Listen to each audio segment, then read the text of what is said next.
The University of Guelph would like to acknowledge the Attawandaron people on whose traditional territory the University of Guelph resides, and to offer respect to our Haudenosaunee, Anishinaabe, and Métis neighbors as we strengthen our relationships with them. Paul Simon wrote and sang the words, "I am a rock, I am an island, and a rock feels no pain, and an island never cries." And graduates, there are times that you have all experienced that. It's actually a very common human experience. We've all felt that at times, but this is not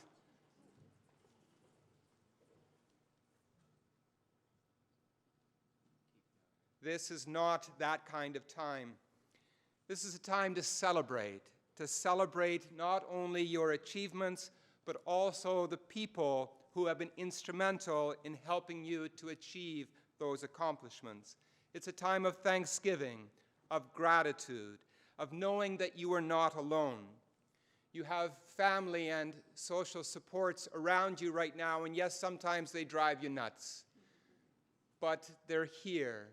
And for those times that they show up and care like today, we are all very thankful.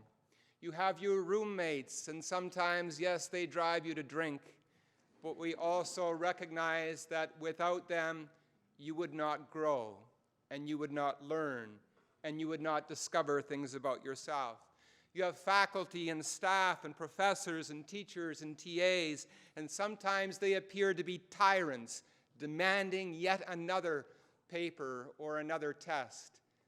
But today we recognize them as fellow human beings, elders, if you will, who coax you into learning, who help you to discover your abilities, your skills, your gifts.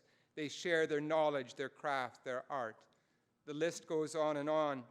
Today we also give thanks to one who has led this university for the last number of years. Vice Chancellor and University President Alistair Summerlee has demonstrated the interconnection that we all share on this moment by example, through teaching, through his skill as a team builder, through his accessibility to students, but above all, Alistair has demonstrated these things in his care, his compassion, his love, and his smile. Yes, this is a time to give thanks. It is a time for gratitude. To all that is sacred to us, we give thanks in a spirit of love one to the other. Amen. Please be seated.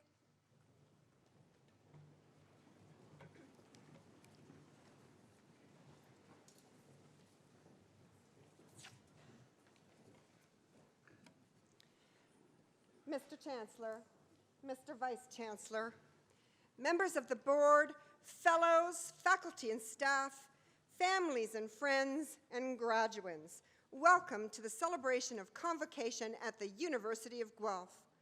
I'd also like to extend a special welcome this morning to our honorary degree recipient, Tracy McNamara, who will be formally introduced to you in a moment. I'm Maureen Mancuso, the Provost and the Vice President Academic, and I'm privileged to have the honor of opening this ceremony on behalf of the university. And I'd like to officially congratulate you, our graduands, on your momentous achievement. I hope you will take a moment and join me in thanking the many people, family, friends, and mentors who have supported, encouraged, and assisted you in the pursuit of your studies.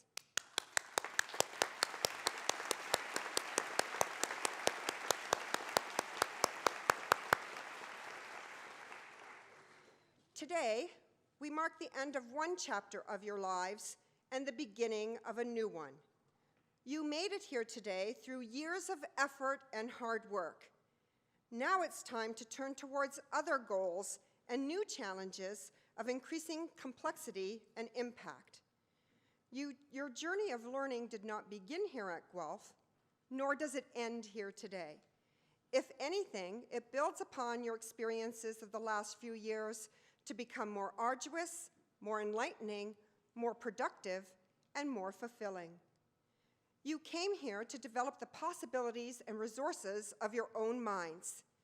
You came here to change your lives, to devote some time to learning essential skills and acquiring knowledge, to challenge yourselves and extend your capabilities. Here, in our community of scholars, you had the freedom to learn about the world and to learn about yourself. We hope you learned a great deal about how you will fit into and affect the world. We hope you see your path more clearly and that you see how your contributions on that path can lead to a better world. We have tried to help you prepare by opening your eyes to ideas you might not have encountered, cultures of which you were unaware, perspectives that complement and sometimes contrast with your own. We have tried to help you to think critically, to reject simplistic answers to complex questions, and to refuse the empty satisfaction of half-truths and partial solutions.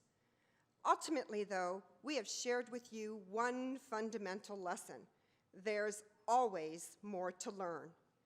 It's now up to you to start applying that lesson and those skills. We send you forth as representatives of the University of Guelph, and we know that you will make us proud, and we hope you're proud to wear the Guelph name. As you probably noticed, even when you were first applying to universities, we eagerly call attention to the exploits of our graduates. Be one of those people whose accomplishments we trumpet. Be someone who makes a mark on the world, someone who demonstrates the power and the potential of post-secondary education. Take this responsibility seriously, because to quote my favorite fake US president, the West Wing's Jed Bartlett, decisions are made by those who show up. So now I say to you graduates, flush with the pride and powers of the finest education we know how to provide, show up. Show up in your own lives and live them critically, live them wisely. Show up in the lives of others, family, friends, and strangers, and make them better directly or indirectly, however you can. Show up in the world, not just as pictures on Facebook, but as someone who makes a difference, even if that difference is harder to discern and doesn't go viral on YouTube. Most especially, show up as active, aware, and caring citizens of your country, your city, your world. Wherever your future leads you, please don't forget that even though you may not be on campus, you are still part of our community. Your association with Guelph, like your journey of learning, is lifelong. We hope you will feel welcome to return from time to time to share your accomplishments and experiences with your fellow alumni, your former professors, and the future students who will follow in your footsteps. And so once again, I bid you welcome. Enjoy this ceremony, take pride in what it represents, and remember all of those who have helped to make this day possible. I offer you my personal congratulations and every best wish.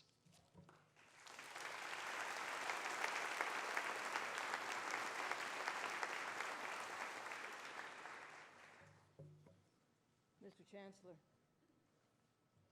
On the recommendation of the Senate of the University of Guelph, it is my great privilege to present to you Tracy McNamara for the degree of Doctor of Science, honoris causa. Dr. Tracy McNamara has had a profound influence on the field of veterinary pathology and has increased our understanding of the critical links between animal and human health. Currently a professor of pathology at the Western University of Health Sciences College of Veterinary Medicine in Pomona, California, Dr. McNamara is best known for her work in the discovery of West Nile virus, a virus that had never before been seen in North America. A graduate of the New York State College of Veterinary Medicine at Cornell University, Dr. McNamara was head of pathology for the Bronx Zoo and Wildlife Conservation Society from 1987 to 2003. In 1999, Dr. McNamara realized that dead crows and zoo birds at the Bronx and Queens zoos could be related to the encephalitis reported in patients in New York City hospitals. She is credited as having served a central role as a unifying force, molding and sometimes forcing interrelationships between local and federal government agencies and private enterprises, enabling progress toward the common goal of monitoring a newly emerging disease. Subsequently, she helped establish a national West Nile surveillance working group that enabled zoos to report cases to the U.S. Center for Disease Control, CDC. This was the first zoonotic disease surveillance network to share animal data in real-time fashion with public health agencies throughout the U.S. Dr. McNamara's experience with West Nile virus showed that collaboration among scientists, veterinarians, physicians, and public health officials is essential and even possible to understand and monitor zoonotic diseases. Her accomplishments have been widely recognized, and she has received numerous honors, including the first Scientific Achievement Award from the American College of Veterinary Pathologists and the President's Award from the American Veterinary Medical Association in recognition for her contributions and dedication to animal, human, and public health. She is involved with integrated biosurveillance projects in the U.S., as well as Uzbekistan and Kazakhstan. Today, she continues to share with students and colleagues the importance of the message of One World, One Health, and to advocate for funding and systematic planning to identify and control future outbreaks. For her lifelong dedication to protecting animal and human health as a researcher, scholar, and educator, Tracy McNamara is most deserving of a Doctor of Science degree, honoris causa, from the University of Guelph. I now ask you, Mr. Chancellor, to confer upon Tracy McNamara the degree of Doctor of Science, honoris causa. By the authority of the Senate of the University of Guelph, I admit you to the degree of Doctor of Science.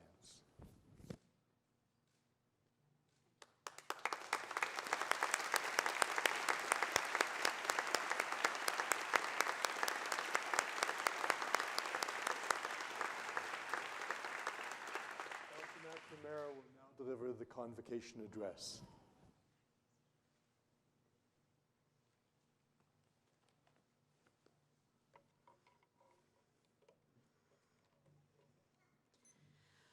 I am so excited to be here today.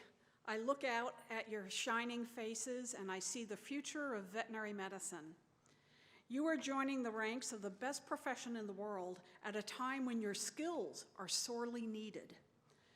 West Nile virus was a validation and an illustration of the power of a veterinary education, and that is even more true today. It was the most exciting and rewarding experiences of my career, and I was never more proud to be a veterinarian. Only a veterinarian had been able to see the forest for the trees and connect the dots between the bird and the human die-off. It truly was a great moment for veterinary medicine. 15 years later, we've had many other wake-up calls like Nipah virus, Hendra virus, SARS, the threat of pandemic flu, and most recently, the Middle Eastern respiratory syndrome.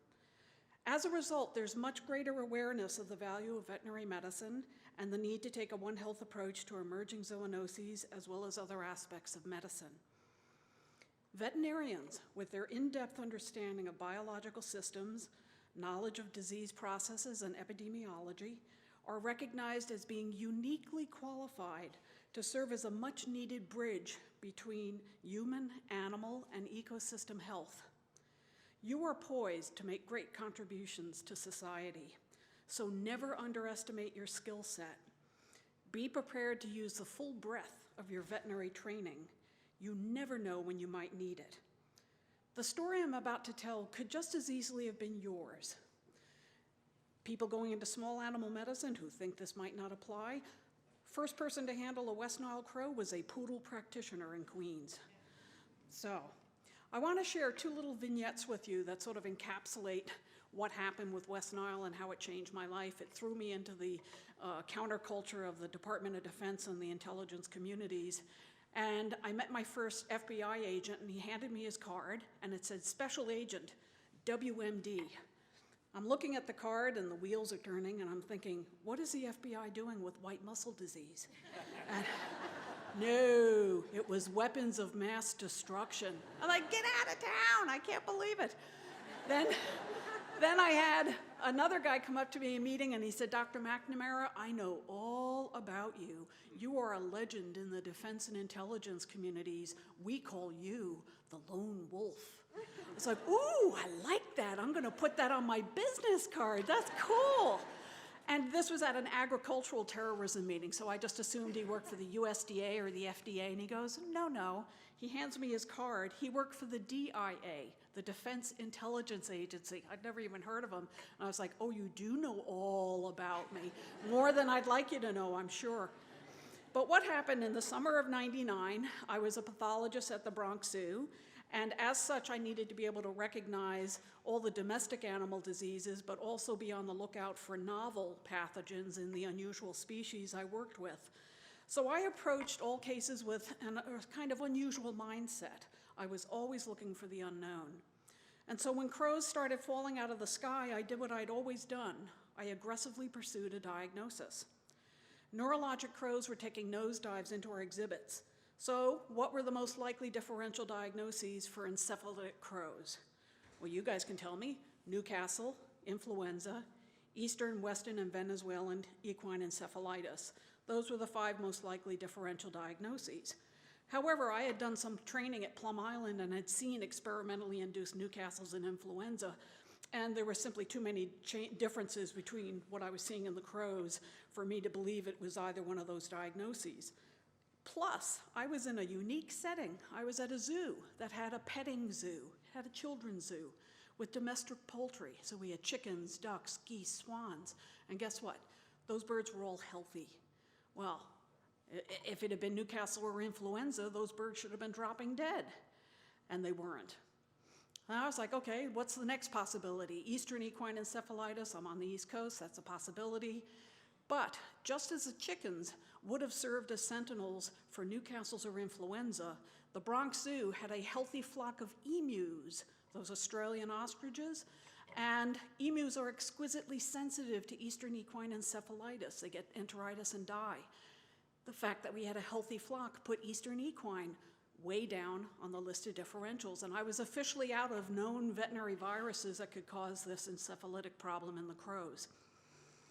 Just then, New York City announced that people were dying of an unusual encephalitis, St. Louis encephalitis, which is a mosquito-borne flaviviral infection.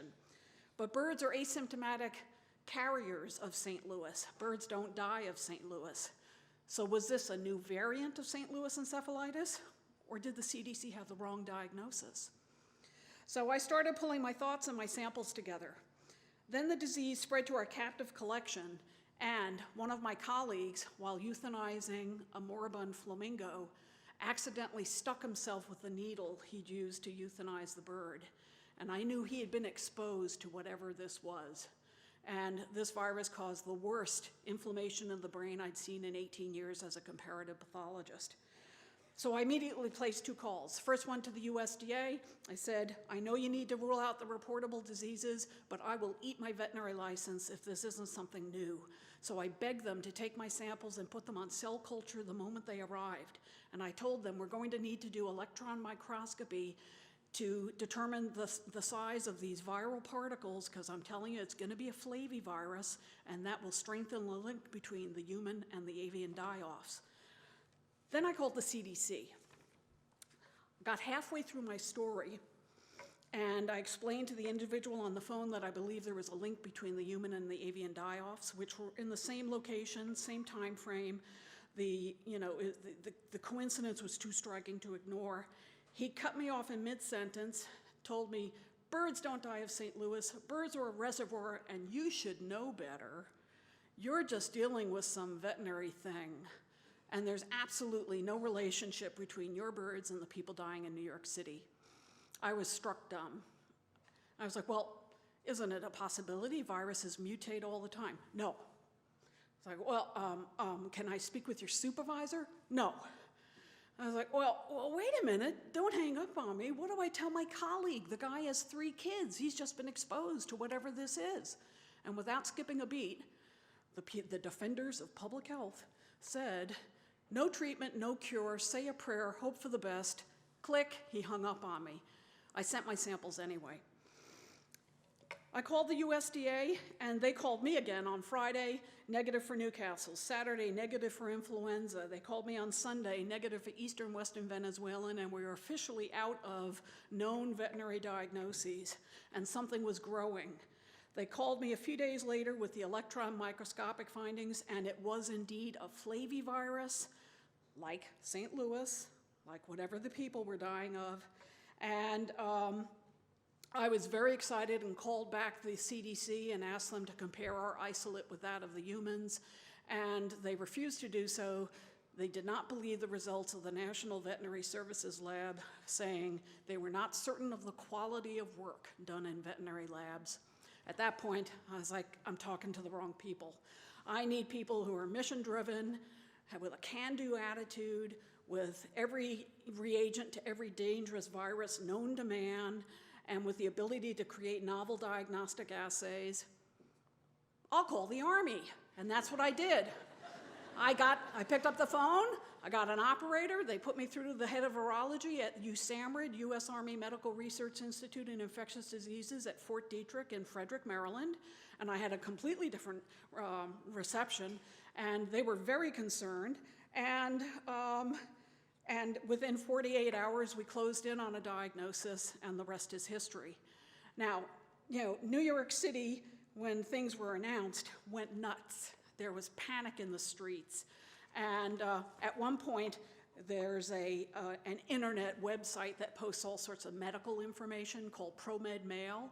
And they posted that they were finding dead cows along the side of the road in Connecticut. And we're like, oh my God, it's killing cows. The word was supposed to be crows. They left the R out.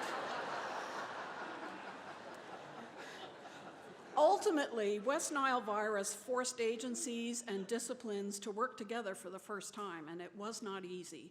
But we lost 3 critical weeks because of the miscommunications between veterinary and public health.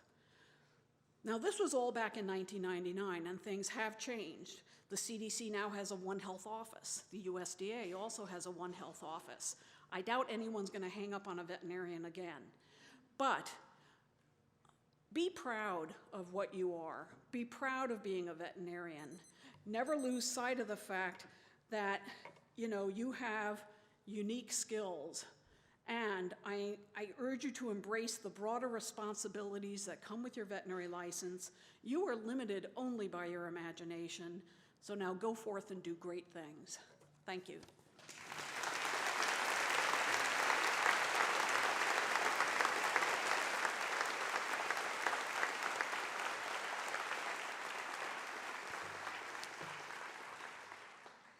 Thank you, Tracy, for sharing that remarkable, inspiring story. Well, the moment has now arrived. Will the graduating class please rise?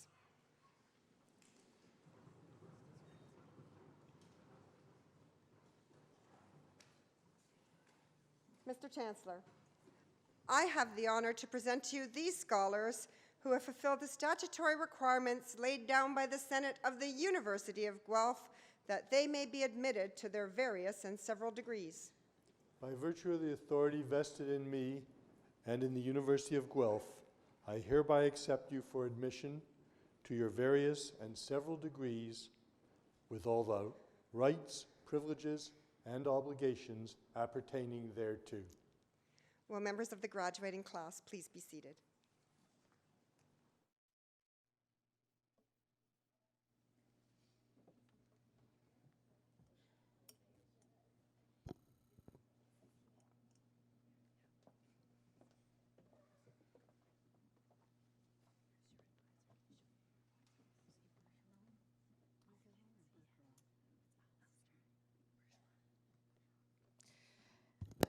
Good morning, everyone. I'm going to be announcing the names, and we know that you're all excited to see your student, your graduate, come across the stage and have their name called.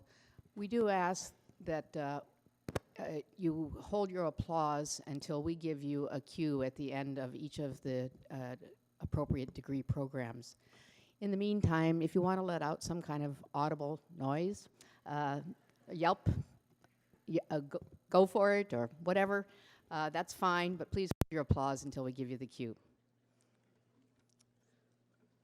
Mr. Chancellor, I have the honor to present to you these scholars from the Ontario Veterinary College that they may be admitted to the degree of Doctor of Philosophy. Lindsay Heather Bergeron.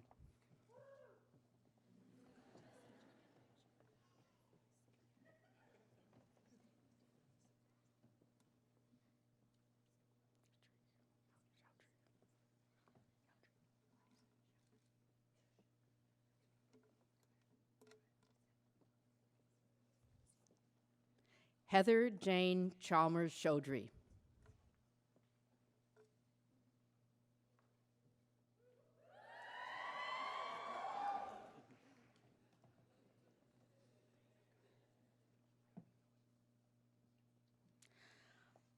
Olivier Cote.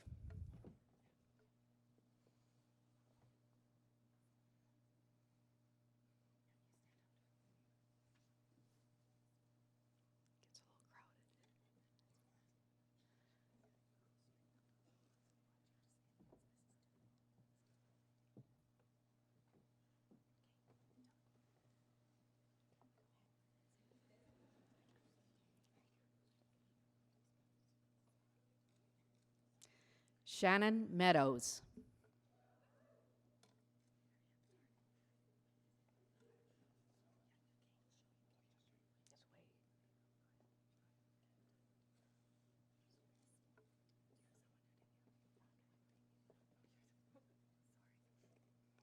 Christine Murray.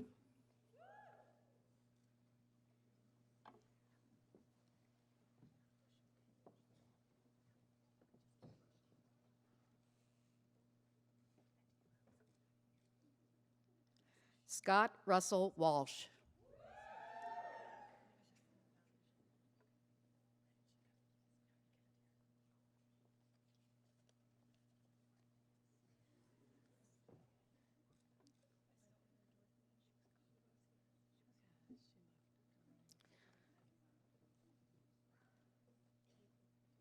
Valerie M. Wong.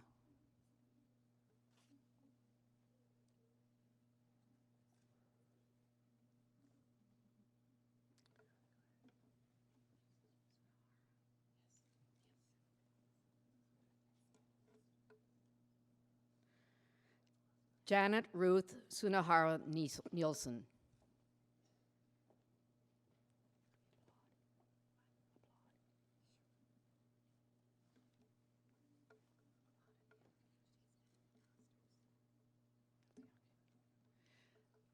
Please join me in applauding all of these doctoral scholars.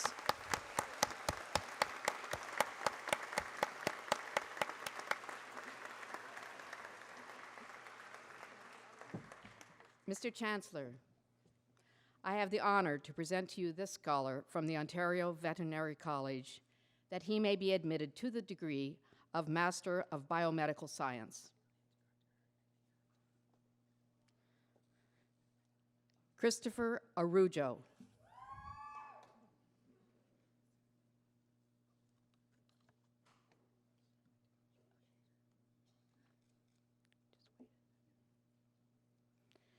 Mr. Chancellor, I have the honor to present to you these scholars from the Ontario Veterinary College that they may be admitted to the degree of Master of Public Health. Samantha Ann Doherty.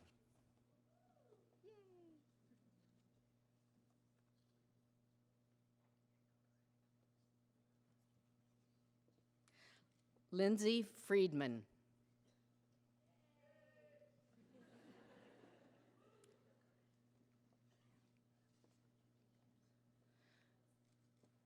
Sophie Govea.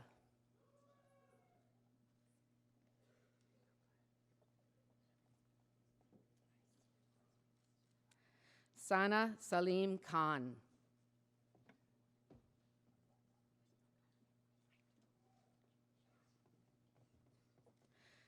Nicole Kitchlew.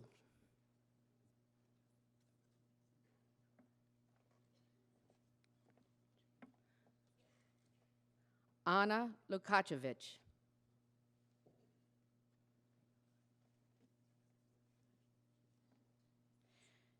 Crystal Francine Essie Quist.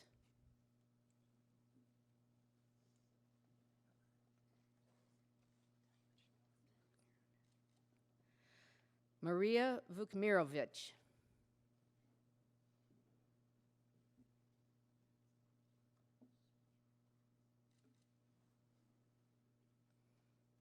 Mr. Chancellor, I have the honor to present to you these scholars from the Ontario Veterinary College that they may be admitted to the degree of Master of Science.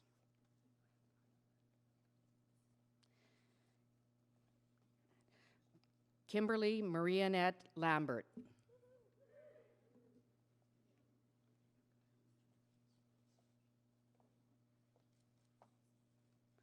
Larry Morgan.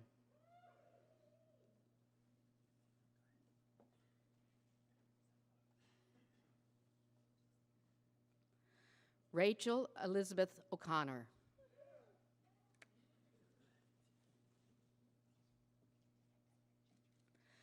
Samantha Jane Russell.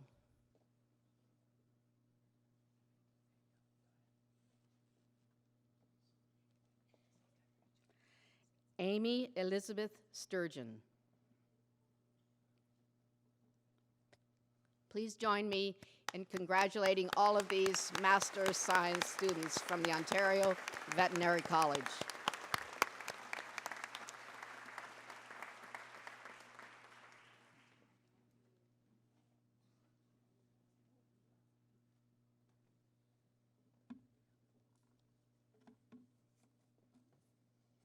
Mr. Chancellor, I have the honor to present to you these scholars from the Ontario Veterinary College that they may be admitted to the degree of Doctor of Veterinary Medicine Honors Program. Laura Kristen Eddy, with distinction.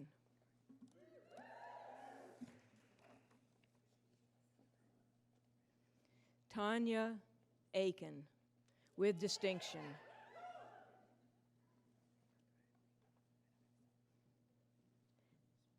Samantha Elizabeth Allen, with distinction.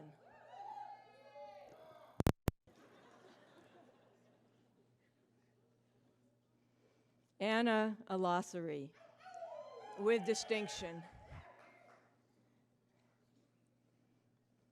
Ryan Benjamin Appleby.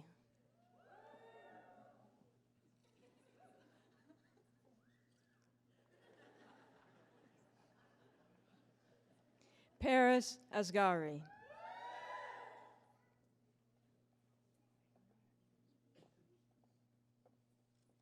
Mary Elizabeth Ashburn.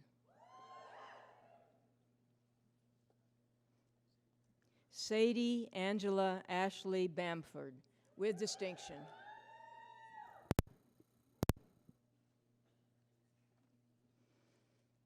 Anique Bay, with distinction.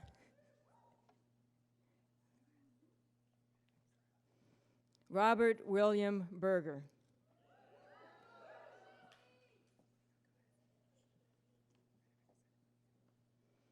Tamara Lauren Brown, with distinction.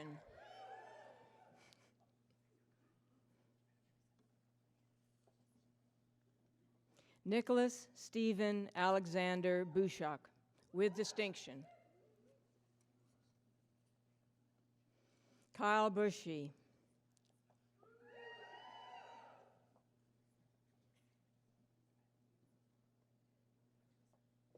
Alicia Diane Campoli.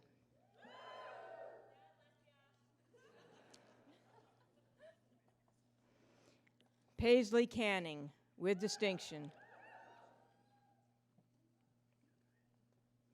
Julia Cicchini, with distinction.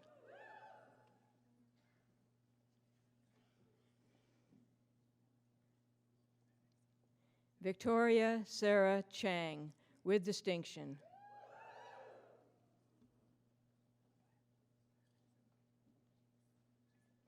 Yu Chi Chen, with distinction.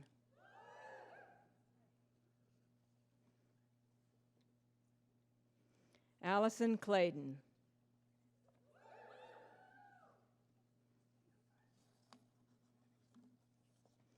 Rebecca Cornell.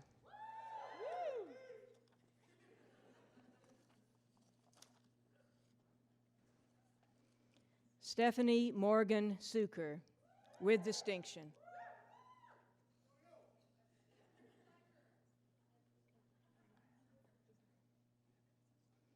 Sarah Dirakshan, with distinction.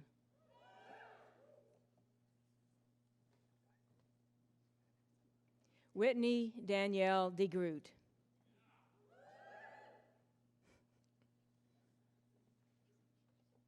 Kimberly Amanda Denroach, with distinction.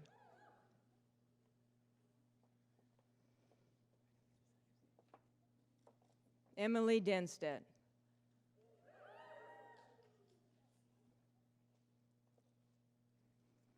Kira Marie Desjardins, with distinction. Amanda Nikita D'Souza.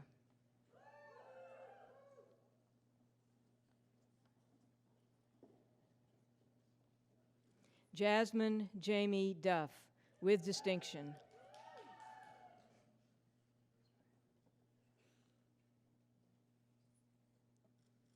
Kristen Edwards, with distinction.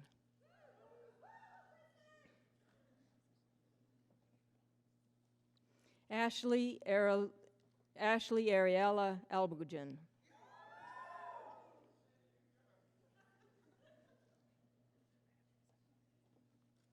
Amy Lorene Taylor Elliott, with distinction.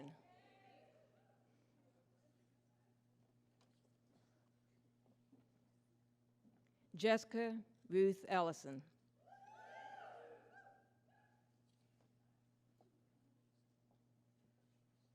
Kristen Sarah Ferguson, with distinction.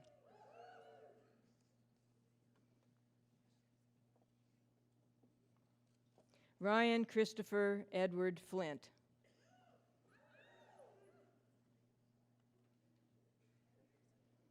Colleen Patricia Fraser.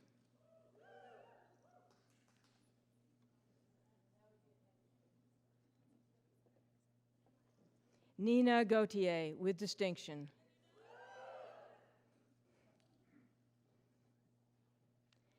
Jennifer Catherine Gorin.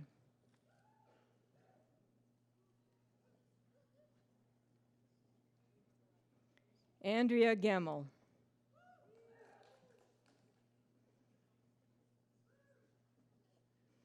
Sarah Christine Grandomenico.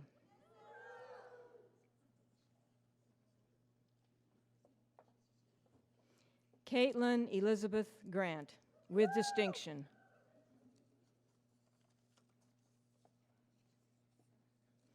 Brittany Ashton Houghton.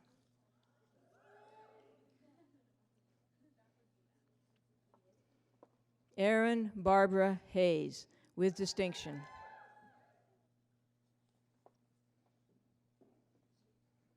Jackie D. Henderson.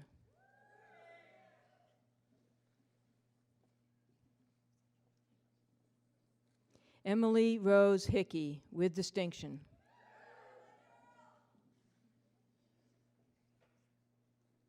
Ishmael Herji, with distinction.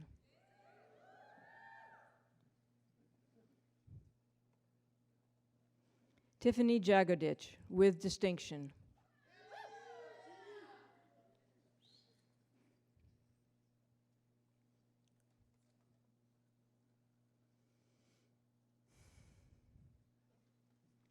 Brooke Ashley Shelby Jansen.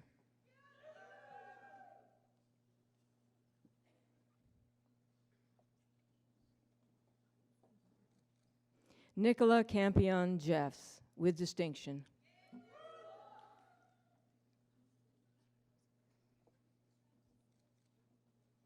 Monica Lynn Jensen, with distinction.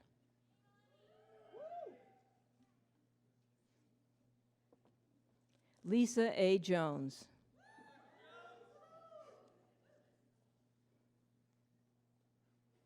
Zachary Christopher Jones.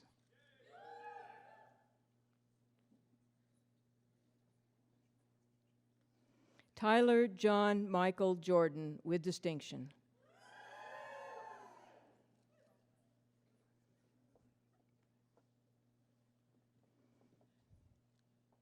Matthew Ryan Cornia.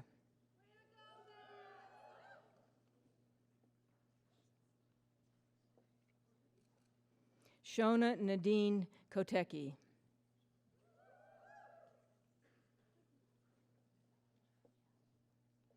Michael Kristolovich, with distinction.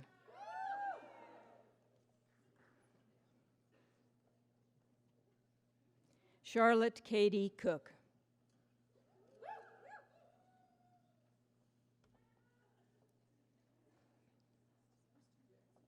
Laura A. Coopers, with distinction.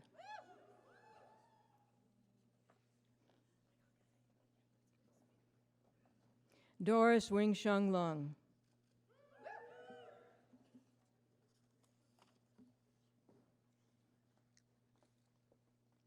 Alyssa Marie Lima.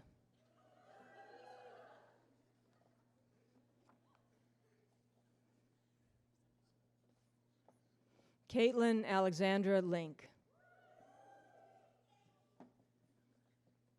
Kendra Lynn Lateplo.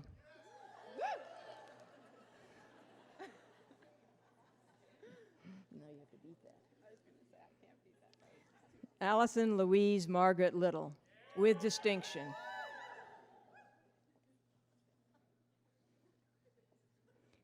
Helen Mary Longrig, with distinction.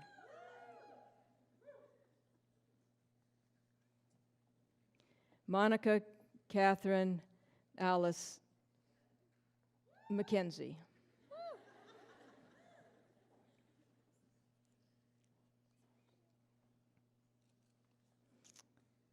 Rebecca Frances McLean, with distinction. Robert Sidney Manson. Melissa Brooke Marshman, with distinction.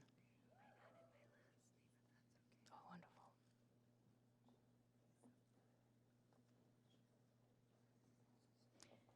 Marnica Teresa Marshman, with distinction.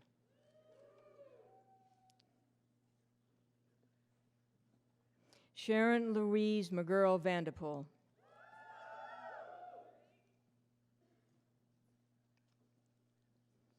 Megan Brianne Malio.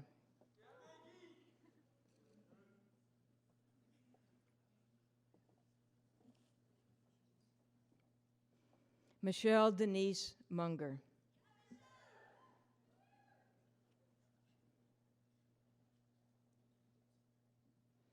Jocelyn Ann Charlebois Murat.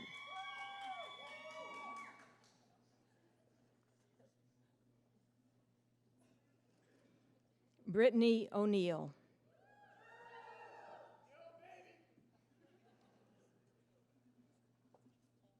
Christiane Marie Orsini.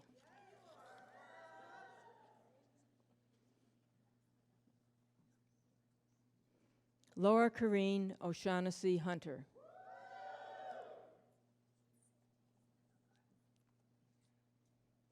Kimberly Painter.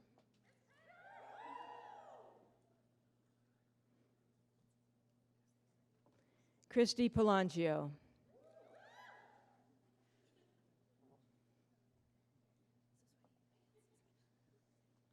Christine Parker.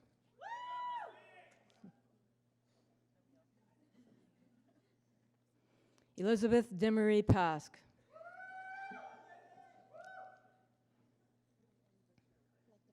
Hillary Peach.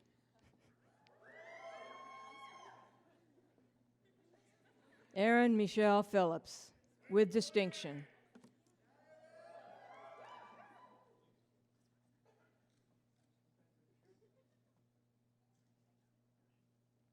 Diane Pelletieri, with distinction.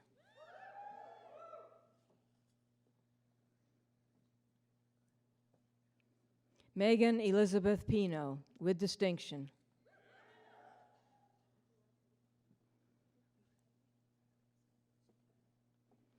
Tara Elizabeth Plant, with distinction.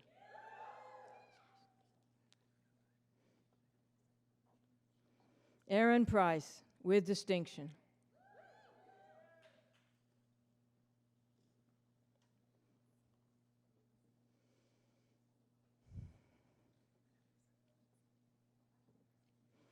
Kirsty Nicole Puskas, with distinction.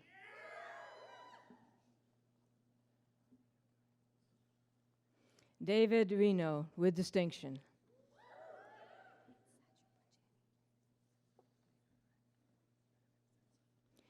Zainab Sachu Pajani.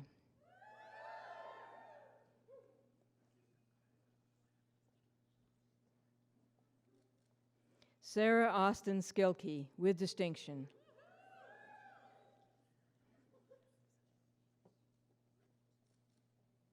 Lisa Catherine Scott.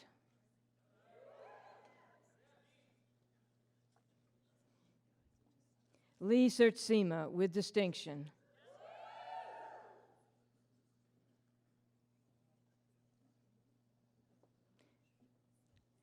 Nicholas Snyder.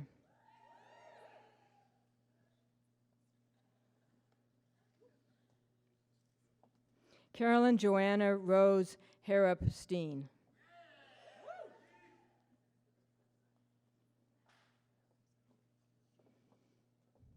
Monica Ann Stevens, with distinction.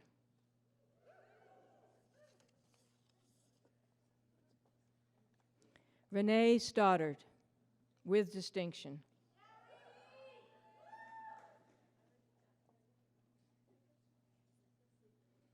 Luann Marie Strom, with distinction.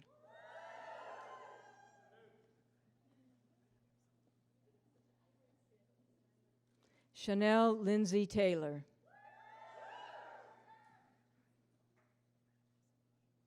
Lauren Lee Taylor.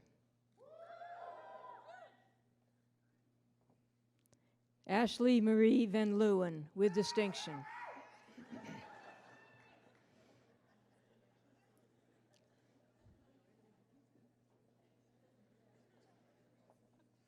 Lucas John Peter Van Roy, with distinction.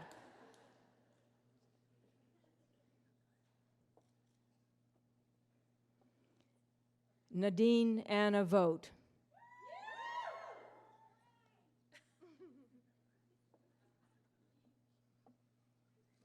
Pooja Wahi.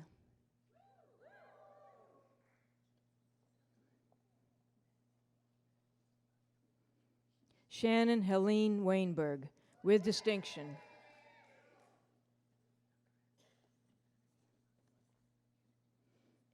Kathleen Marie Waldron.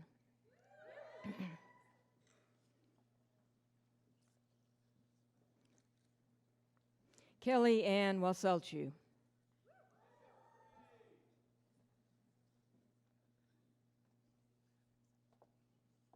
Jennifer Lynn Wheeler, with distinction.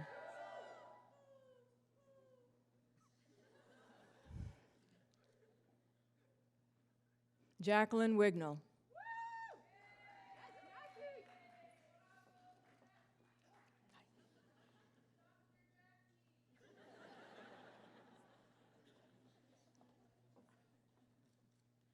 Wayne Andrew Wiskin.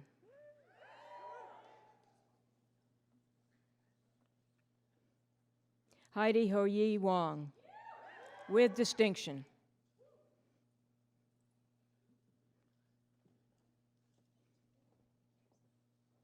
Davis Wood, with distinction.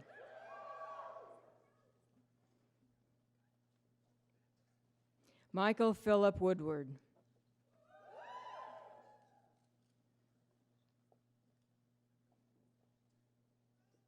Kathleen Margaret Yates.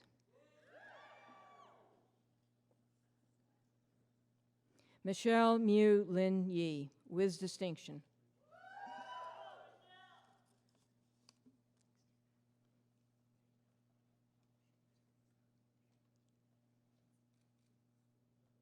Allison Gail Elizabeth Young.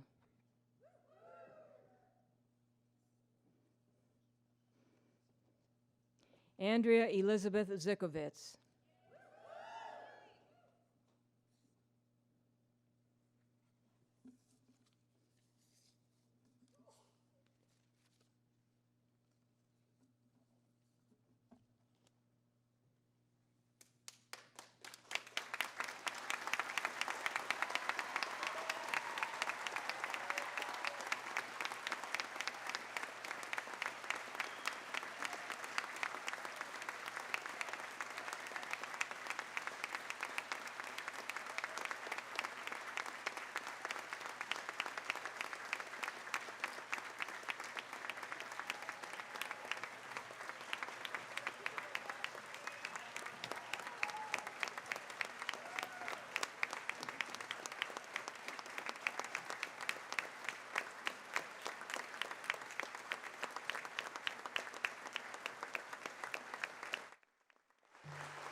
Can I ask you to do two more things for me? One, to recognize the Associate Dean, Cecilia Payne. This is her final convocation as the Associate Dean, and she does a great job with all the names, as does the Dean, Elizabeth Stone.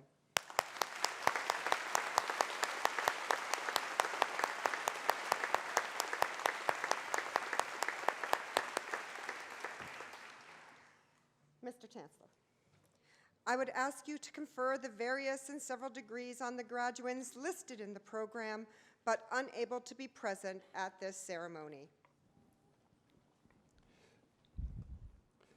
By virtue of the authority vested in me and in the University of Guelph, I confer the various and several degrees upon in absentia on the graduands not present.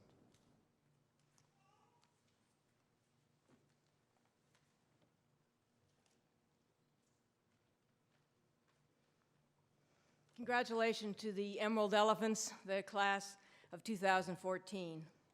Reading your names at convocation gives me great honor. Eleanor Roosevelt once said, "The future belongs to those who believe in the beauty of their dreams." Your dream to become a veterinarian has come true. You are all now doctors. After so many years of anticipation and hard work, here it is. After my graduation ceremony, a family member commented to me, "Well, now you won't have to study anymore." But of course, your love of learning and discovery only intensifies as you become a veterinarian. Within your lifetime, you may find many, many different ways to use your veterinary training. I will soon ask you to stand and read the veterinarian's oath, which is found on the first page of your program. But first, I'd like to spend just a few moments talking about what the oath means. It starts off with, "As a member of the veterinary medical profession, I solemnly swear that I will use my scientific knowledge and skills for the benefit of society." What is meant by society? It includes professional organizations, your classmates, those that come before and after you. It also includes clients. These can be animal owners, patients benefiting from your discoveries, people and animals having safe food, and perhaps even Mother Nature herself. The word society emphasizes the role of veterinarians in the world at large. As our OVC motto states, the craft of the veterinarian is for the good of the nation. It goes on to say, "I will strive to promote animal health and welfare." This emphasizes health promotion. You have been well trained in preventive medicine, how to identify disease trends, how to look for the causes of disease. You may be called upon to advise on the welfare of animals, to develop protocols and policies to improve their welfare. It then says, "Prevent and relieve animal suffering." Whether this suffering is caused by the ravages of cancer, the loss of habitat from deforestation, or the neglect of an animal owner. It says, "Protect the health of the public and environment." Whether you are in private practice, working for the government, or in industry, you're a respected health professional. Your opinion and viewpoint counts. Make them known, although I think this class won't have a problem with that. And advance comparative medical knowledge. The comparative aspects of your education are really quite unique. From the first days of veterinary school, you learn the similarities and differences of many different species, both as individuals and populations. Always value your ability to solve problems and find solutions by taking into account the multiple dimensions of the ecosystem. And then it says, "I will practice my profession conscientiously with dignity and in keeping with the principles of veterinary medical ethics." Most of the hard decisions you'll make in your life, the decisions about right and wrong, are done by yourself, with only you as the witness. Your ethical compass will guide you as you progress through your career.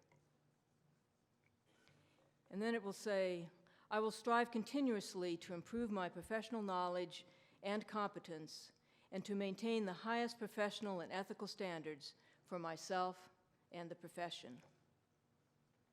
When I graduated a long time ago, I was told that one half of what I had learned would be found to be wrong or incomplete within 5 to 10 years.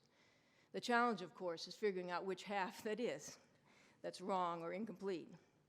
With the current speed of knowledge and the knowledge creation, the half-life for you may be even shorter. The public has ever-increasing expectations of the abilities of veterinarians. You will learn from your clients and your patients and be humbled by these lessons. Most importantly, lifelong learning is essential for you to retain your joy in being a veterinarian. If you find yourself bored or disillusioned, follow your dreams in a new direction. The possibilities are endless. Our college, there's no question, has been enriched by the presence of the Emerald Elephants. Your energy, your commitment, all of us in the OVC community, students, faculty, and staff, wish you well in your future.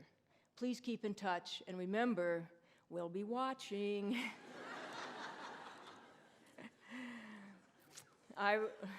Inside joke, huh? Now, if our new veterinarians and any veterinarians on the platform or in the audience will stand, and if our new veterinarians will face their parents and their family and the rest of the audience, we'll all join in reading the veterinarian's oath.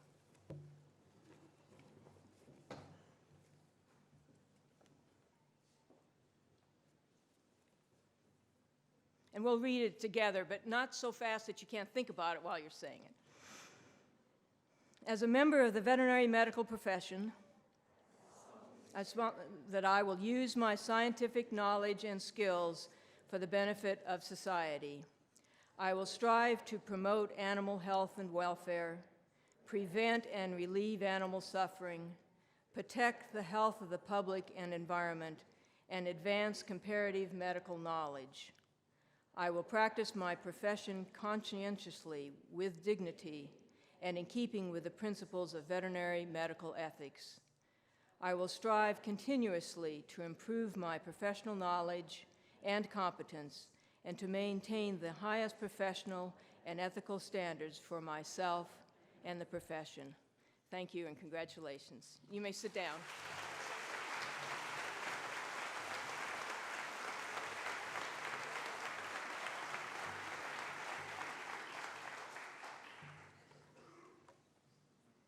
Mr. Chancellor,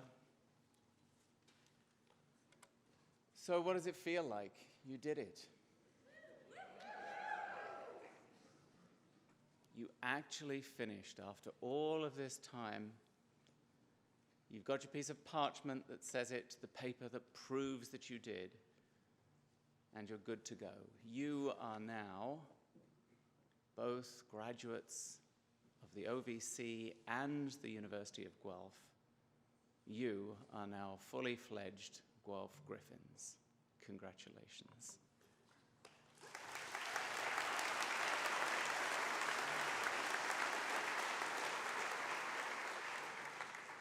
But before you stride away from here to the many things that you're going to do, I'd just like to spend a little bit of time thinking about what it really means to be a veterinarian, to be a graduate from the OVC, and to be a Guelph Griffin.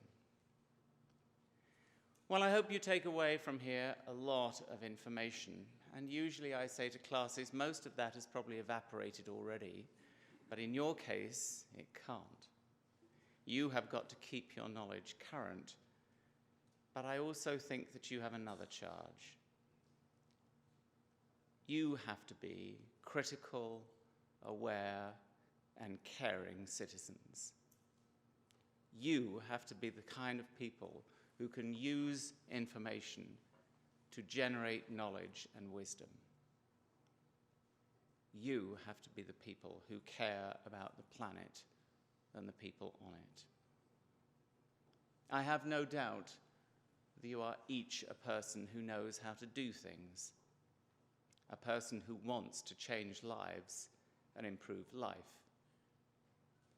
But I have a few words to send you off with that I consider to be the Griffin Code.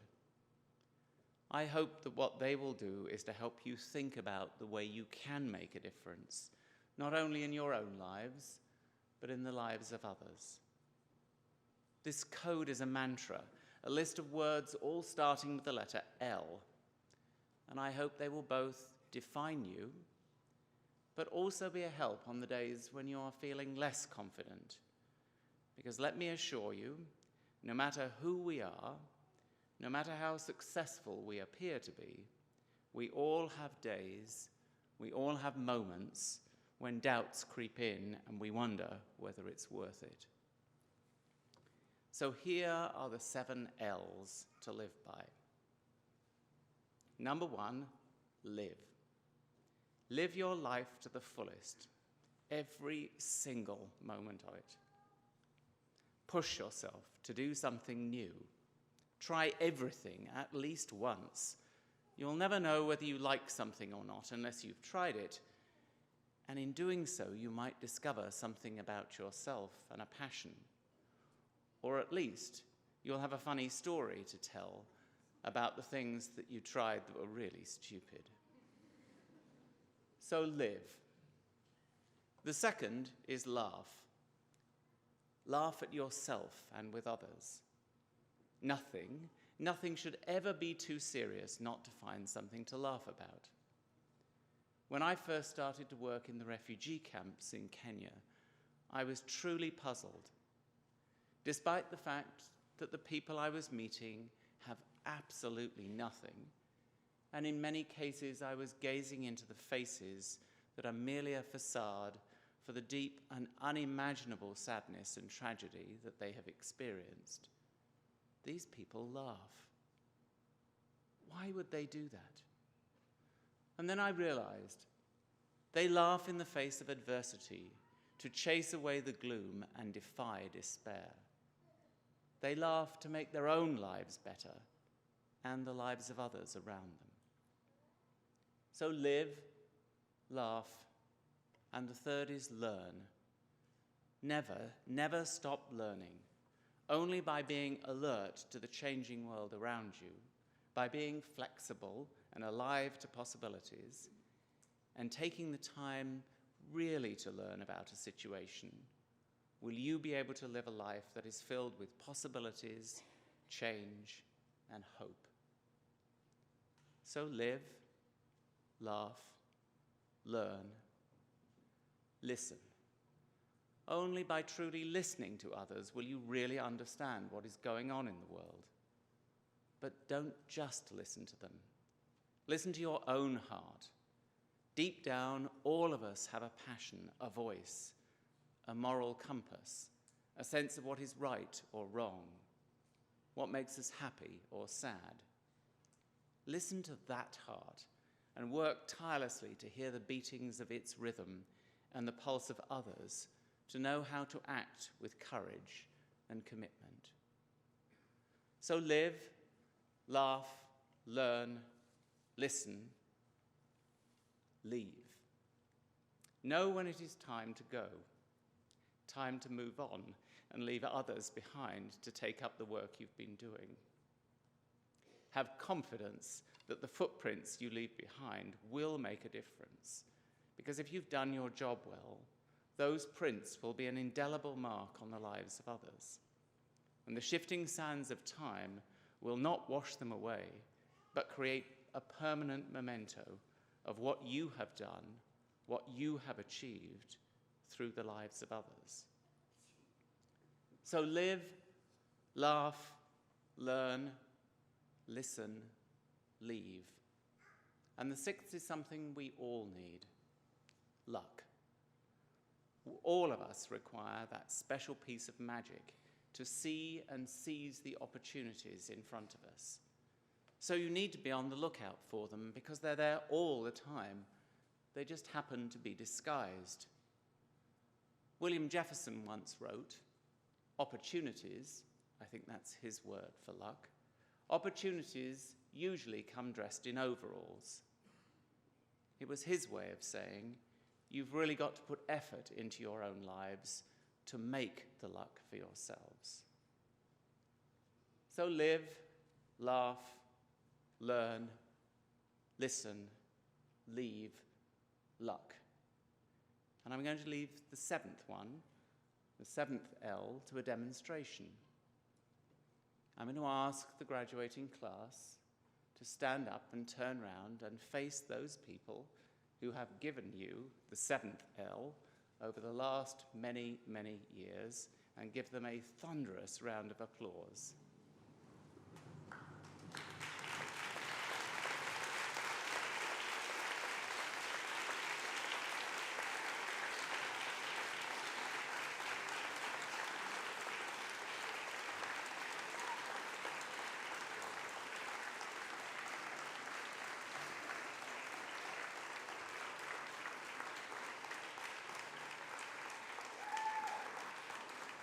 Thank you. Please sit down again. So I don't know if you noticed, but that was a beautiful example of a test of human behavior.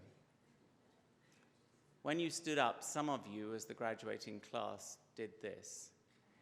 And the people that you were applauding did this in return.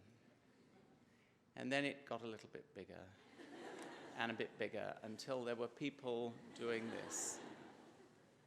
That is the seventh L. So, now you are a fully fledged Griffin. Go out and take on the world, because we really need you. In a world that is riven by injustice, that is challenged by dogma, prejudice, and disadvantage, our absolute hope is in you. Do something.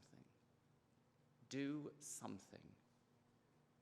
I suspect that a number of you will take on leadership issues on some of the incredible, challenging, and daunting tasks that face society. But I'm going to ask you to do something that is much more significant. I'm going to ask each one of you to make a commitment today, now, that from this day forward, every day of your life, you will improve the life of at least one other person. And how do you do that? Well, do you remember that little experiment? There is something that's absolutely unique to human animals. No other animal does this. If you smile at a human being, no matter how upset or miserable, sad or depressed or fed up they are, and you keep smiling, they cannot help smile back, just like you're doing. And in doing so, you change their lives and your own. Find ways to include people of all ages and stages, all genders and races, in everything that we do to make this a better planet. So, take that parchment, take the values and ideals that you have learned here, take your friendships that I know will last a lifetime, and armed with your Griffin code, get out of here. Those of us that are left behind will be watching you with great pride. But before you go, I have a real favor to ask. You represent the future, and I know that it will mean a great deal to me to still remain part of that future, so I'd like to take a selfie.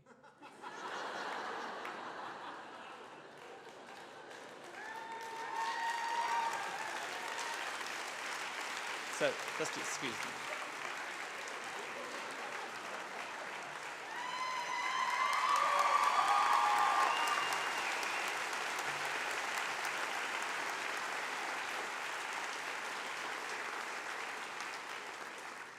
Thank you. I'll tweet that out later.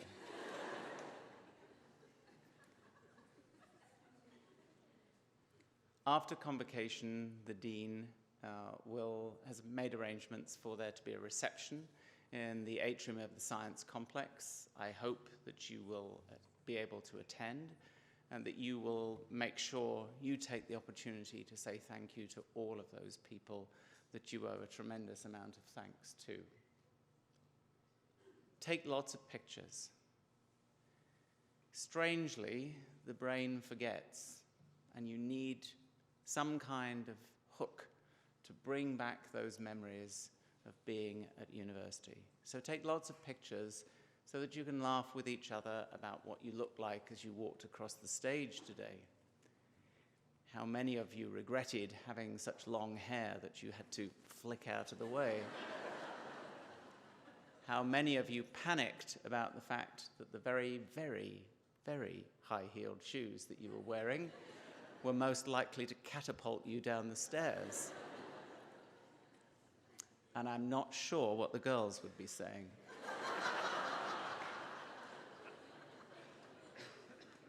Take lots of pictures, because those will be important, and like alumni from the university over the years, you will take them out and you will look at them and say to each other, wow, you haven't changed a bit. Or perhaps in some cases you'll be saying, I used to have a hair in those days.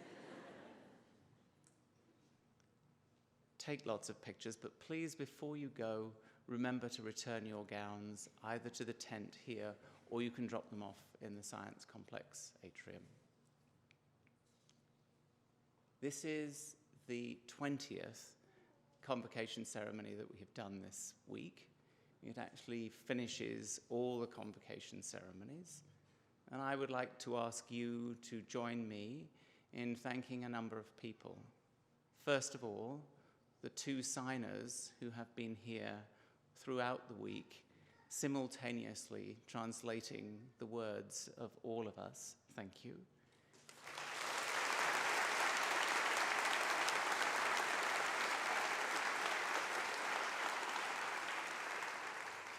Next, don't creep back into the crowd, Coral. I would like the Marshal, Coral Morant, to come forward, who is at the back of the hall.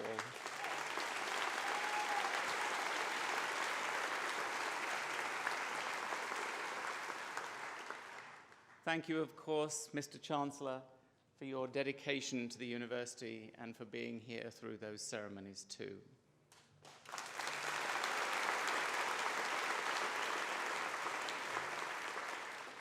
And last, but by no means least, the countless hordes of volunteers, ground staff, hospitality staff, and personnel who have made all of these possible.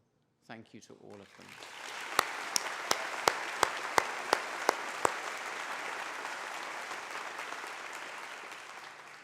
In a moment, the Chancellor will close the convocation ceremony. It will be an opportunity for you to truly appreciate that you are actually graduated.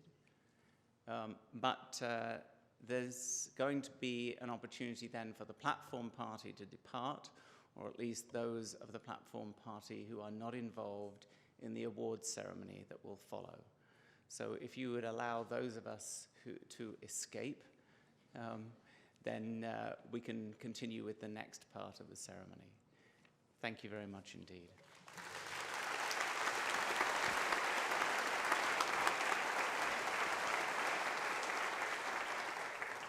Convocation is not yet quite finished. Would you please cue the music? Oh, you're first? Yeah. Yeah, me first. As some of you may know, this is Alistair's final convocation ceremony as president. Later this afternoon, the campus community will hold a celebration to thank and recognize him for his 11 years of leadership as president of the University of Guelph. But we're hoping all of you will help us get the party started early. And in fact, with a little help from my friend, the Chancellor, I'd like to think that we can imagine all the ways in which Alistair has made Guelph a place that we will all remember. David?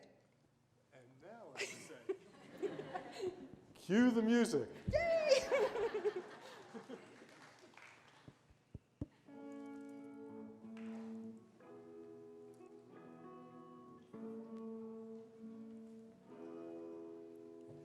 There are places we remember all our lives, though some have changed, some forever, not for better.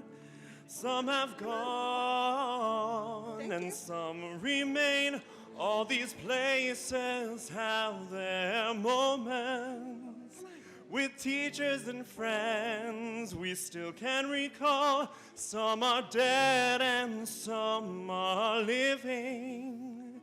In our lives we loved them all.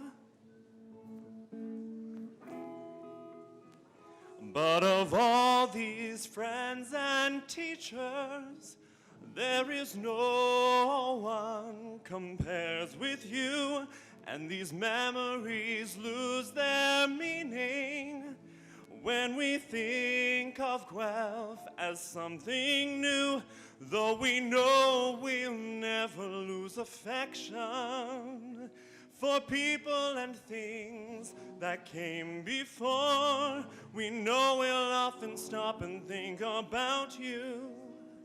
In our lives, we love them more.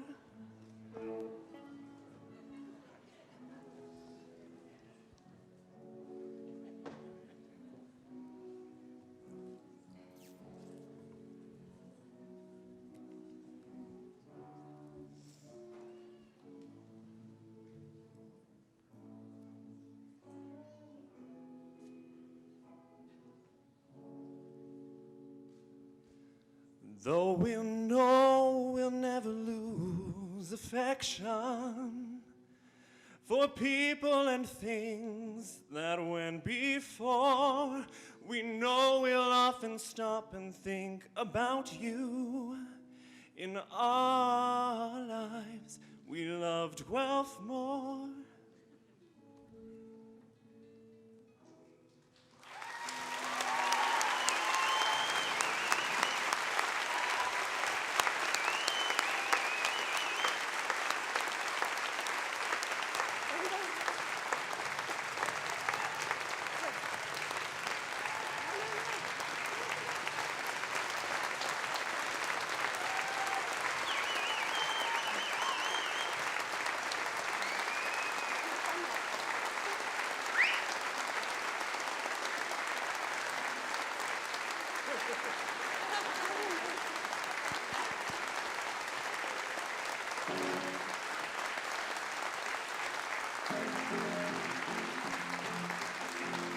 Because we're happy. No other room without a roof. Because we're happy. Clap along with us now. Because Alistair is the best. Because we're happy. Clap along if you know what happiness is to you.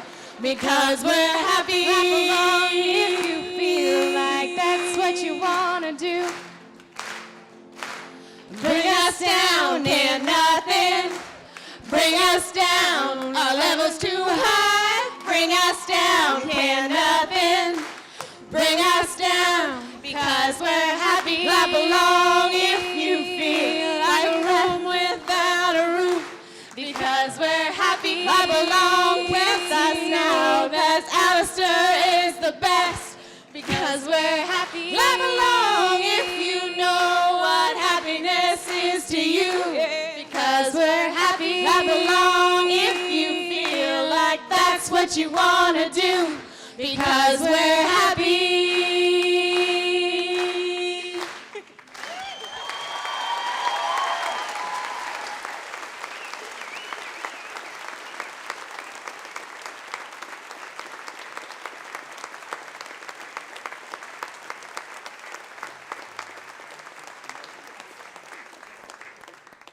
Convocation is now dismissed.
Please be seated.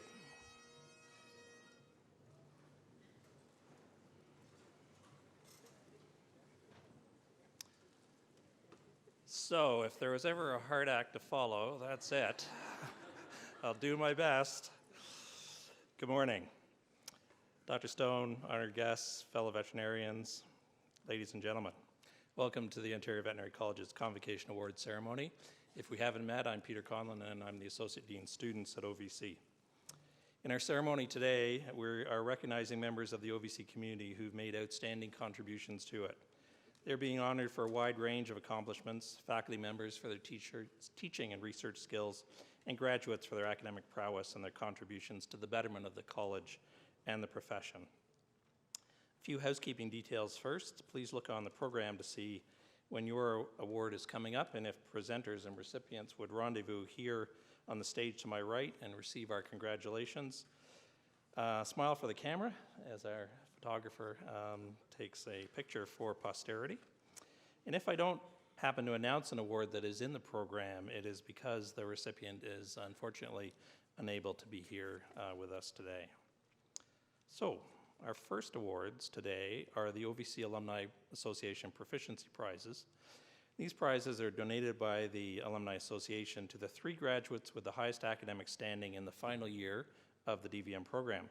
The Alumni Association links the college with its graduates and is a very strong supporter of OVC and our student veterinarians. The awards are presented by Dr. Brad Hanna, who's from the class of OVC 1989, and is a faculty member in the Department of Biomedical Sciences and president of the OVC Alumni Association. Dr. Hanna is also one of the honorary class presidents for the class.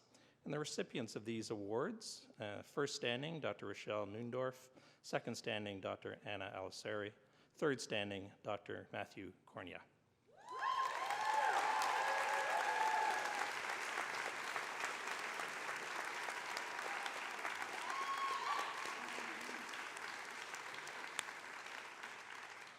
Oops. Yes. Oh, good. I thought you'd left the building.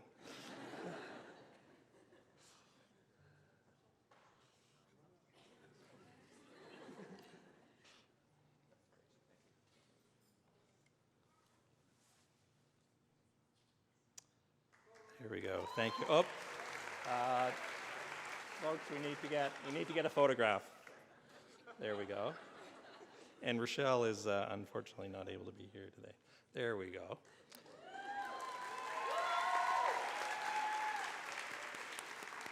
It's always hard to be leaders when you got to do something the first time. So will future recipients please come up the stairs in the middle? There we go. The Catherine Elizabeth Long DVM Memorial Prize is presented in memory of Catherine Long from the class of OVC 1988. The award is given to a graduate who is elected by their classmates as a person who strives most consistently to apply the highest standards of veterinary knowledge and skill while showing concern for animals' comfort and welfare. Dr. Rob Butler from the class of OVC 88, who's a classmate of Dr. Long's and owner of the Guelph Animal Hospital, presents this award to Dr. Monica Jensen.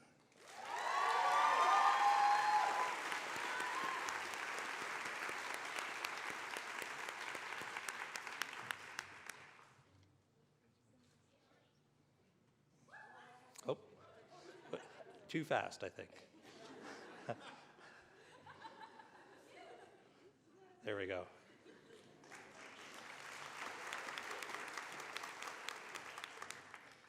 we good now, Grant? The Beloved of Friends Award. The award honors Missy, the McBride family dog, who died in 1985 at the grand age of 20. It is presented for kindness and care in the treatment of animals in the medicine and surgery clinics at OVC. Dr. Neil McCluskey, who's the chair of the Department of Biomedical Sciences at OVC, presents this award to Dr. Diane Pilateri.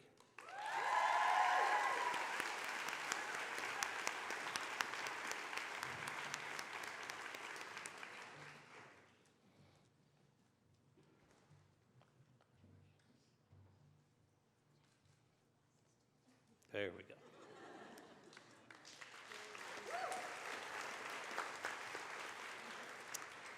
Dr. Molly Carrington was an intern in the OVC Small Animal Clinic when she died in 1981 of cancer. The award was initiated by the class of OVC 78 and is presented in memory of their classmate. The award is for a graduate who has demonstrated high standards of care and compassion for small animal patients. Dr. Pavneesh Madan, a faculty member in biomedical sciences and a member of the OVC Awards Committee, presents this award to Dr. Nina Gauthier.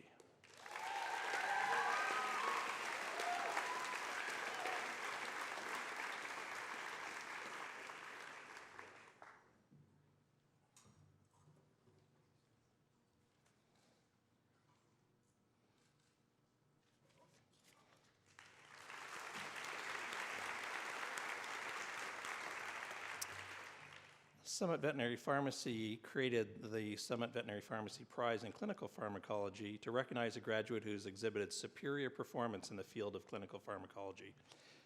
The award is presented by Mr. Don Organ, founder and chairman of Summit Veterinary Pharmacy, and the recipient is Dr. Julia Cicchini.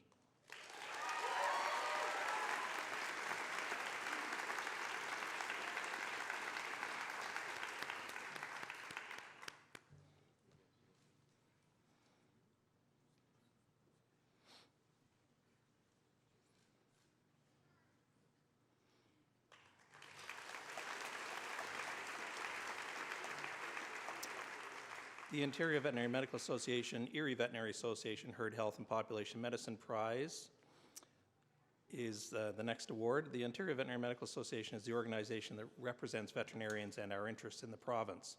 The award is presented to the graduate with the highest average in health management courses at OVC. And Dr. Robert Van Dels from the class of OVC 1995, who's the president of the OVMA, presents this award to Dr. Paisley Canning.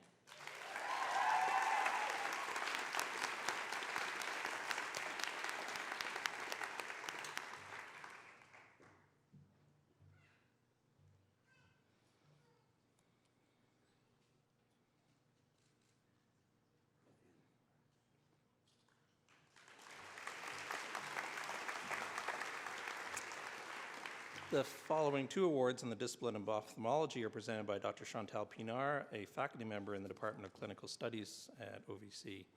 The American College of Veterinary Ophthalmologists Annual Award. This award recognizes excellent knowledge, interest, and aptitude in ophthalmology during the small animal clinic rotation. And the recipient of this award is Dr. Kathleen Yates.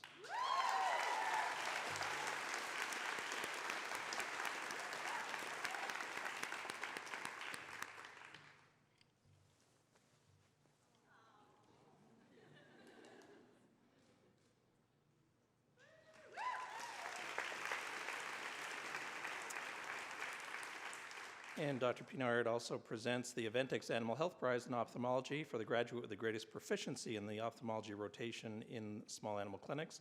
And the recipient of this award is Dr. Rebecca McLean.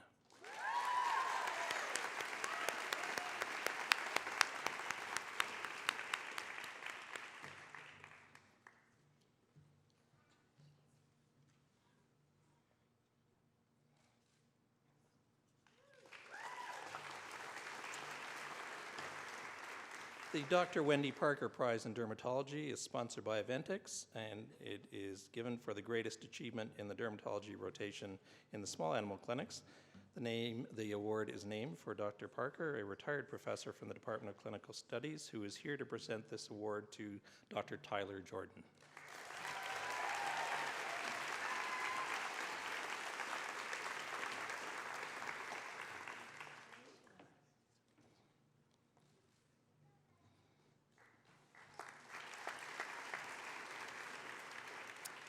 The next two awards are being presented by Dr. Cheyenne Sharif, who's the Acting Associate Dean, Research and Innovation, and a faculty member in the Department of Pathobiology. The F.W. Schofield Prize in Pathology was established in recognition of Dr. Schofield's contributions in the field of veterinary pathology and is presented to the graduate with the highest ranking in the discipline. Dr. Frank Schofield, class of OVC 1910, was a renowned humanitarian and researcher.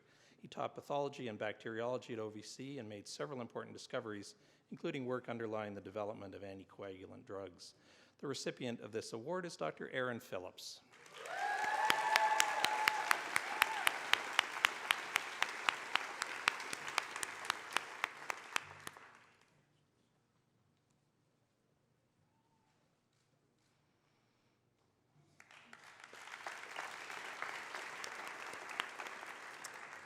And the American College of Veterinary Pathologists Award recognizes a graduate with outstanding achievement, proficiency, and interest in veterinary pathology. The recipient is Dr. Matt Cornia.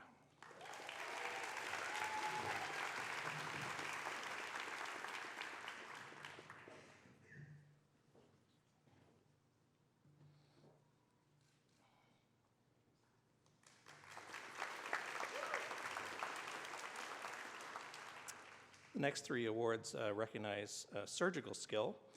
The American College of Veterinary Surgeons Student Surgery Awards are presented to graduates judged to show the most interest in academic and clinical proficiency in surgery. One award is for proficiency in large animal surgery and one in small. Dr. Tom Gibson from the Department of Clinical Studies presents these awards to Dr. Jackie Henderson, large animals, and Dr. Whitney DeGroot, companion animals.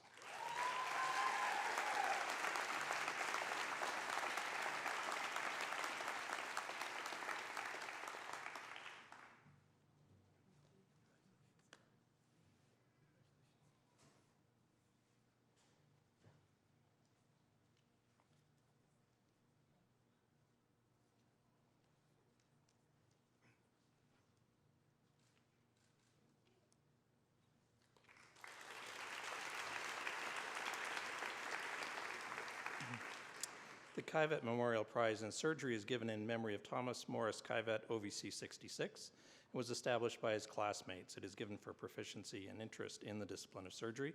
Dr. Gibson presents this award to Dr. Laura Adey.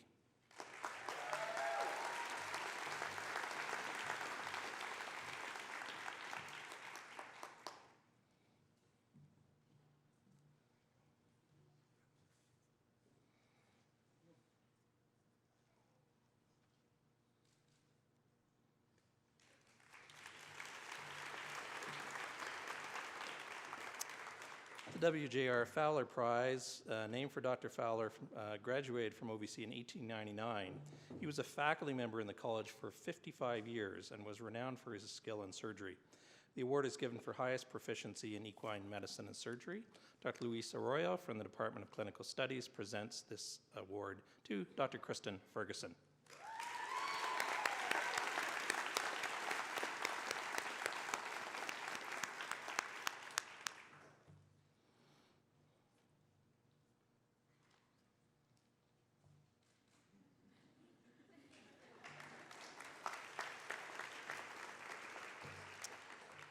I am particularly jealous of people who receive awards in surgery because there was absolutely no danger when I was a student that I would have received any kind of award like that. It was my biggest challenge, which is why I ended up as a pharmacologist, I think, rather than a surgeon. The Mariel Incorporated Prize of Merit in Feline Medicine is presented to a graduate for proficiency in small animal medicine with particular aptitude in feline medicine and patient care. It is presented by Dr. Fran Rotondo, Technical Service Veterinarian at Mariel Animal Health, and the recipient of the award is Dr. Matthew Cornia.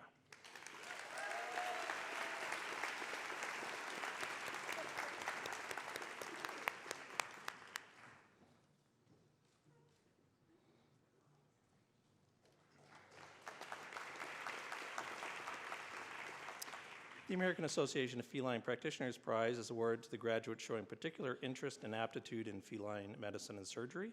Dr. Tiffany Dursey from the class of OVC 2000, who is a veterinarian at the Smith Lane Animal Hospital in the Hills Pet Nutrition Primary Healthcare Center at OVC.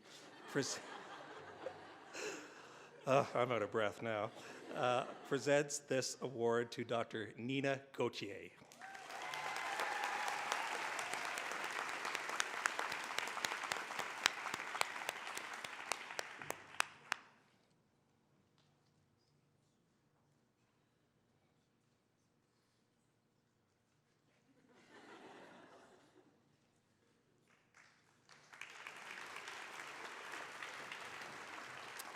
The following awards recognize excellence in critical care and are presented by Dr. Alexa Bersanis, OVC 1998.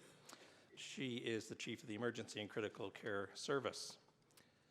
The Veterinary Emergency and Critical Care Society Award for Proficiency in Emergency and Critical Care recognizes a graduate who displays extraordinary commitment and proficiency in emergency and critical care. Dr. Tiffany Jagodich is the recipient of this award. .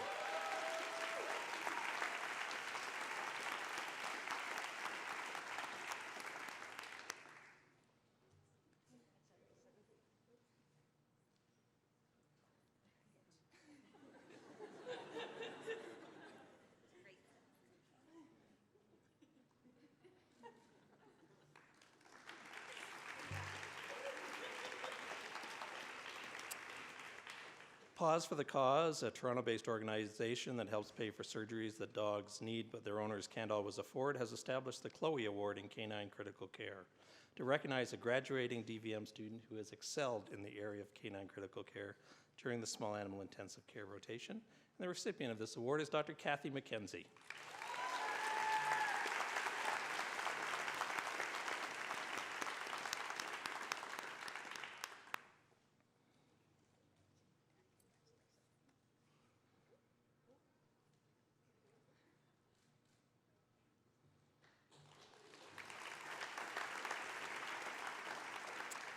The Dr. John Reeve Newson Emergency Medicine Prize is presented by the Veterinary Emergency Clinic of Toronto in recognition of the exceptional contributions of Dr. Reeve Newson to the clinic and to the profession.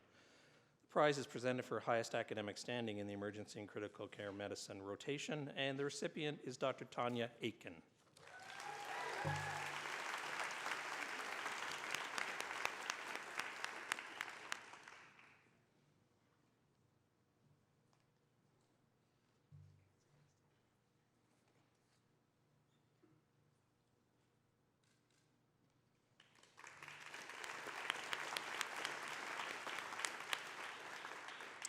The College of Veterinarians of Ontario is a licensing body for veterinarians in the province, and it also ensures that the public interest is protected.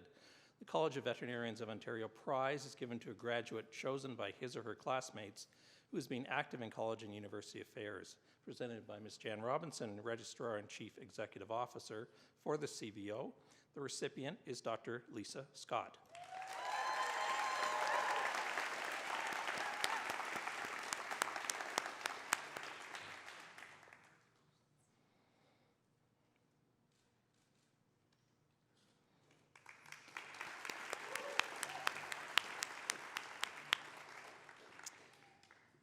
The Veterinary Cancer Society Student Award for Proficiency in Clinical Oncology was created by the Veterinary Cancer Society to recognize a graduate who is deemed to have outstanding aptitude for and competence in the diagnosis, treatment, and general care of companion animals affected by malignant diseases.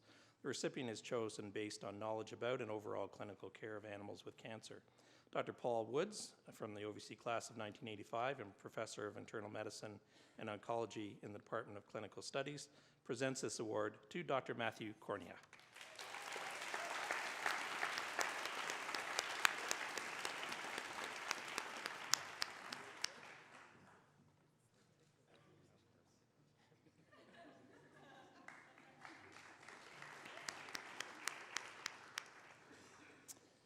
The International Veterinary Academy of Pain Management Excellence Award is presented annually to a graduate selected by faculty and staff who has achieved distinction among his or her peers in the area of animal pain management through academic prowess and by demonstrating understanding of analgesics and analgesic modalities. Presented by Dr. Tiffany Dursey, you know where she's from, to Dr. Tyler Jordan.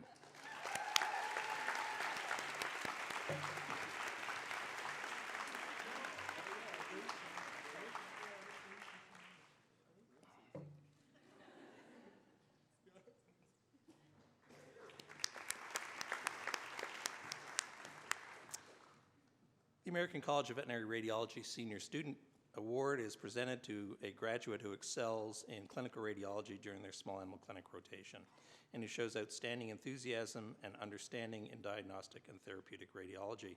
Dr. Stephanie Niekamp, a graduate of OVC 1997, who is a faculty member in radiology and also the Associate Dean Clinical Program at OVC, presents this award to Dr. Nicola Jeffs.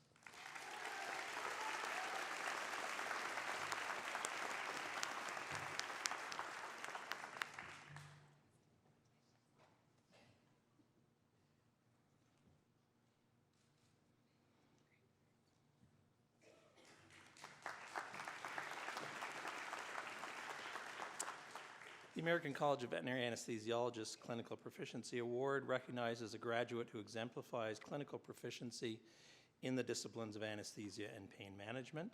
Dr. Melissa Sinclair, Associate Professor in Anesthesiology from Clinical Studies, presents the award to Dr. Hilary Peach.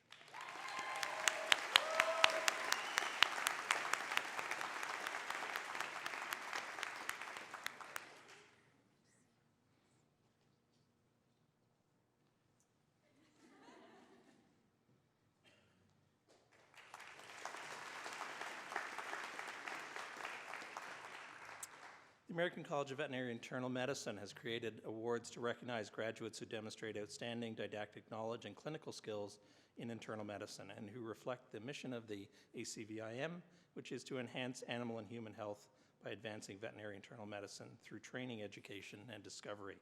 Dr. Paul Woods presents the American College of Veterinary Internal Medicine certificates of clinical excellence to Dr. Jessica Ellison for large animal internal medicine, Dr. Kendra Ledeplo for clinical excellence in small animal internal medicine, and Dr. Monica Jensen for excellence in small animal neurology.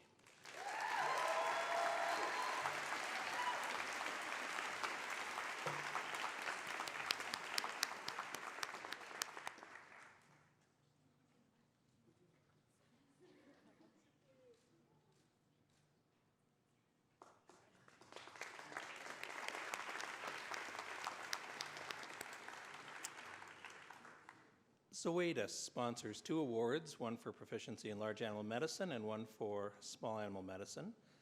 They are presented today by Dr. Kathy Ray from the class of OVC 1979, who is the manager of veterinary services equine for Zoetis. And the recipients are Dr. Amy Elliott for large animals and Dr. Erin Price, companion animals.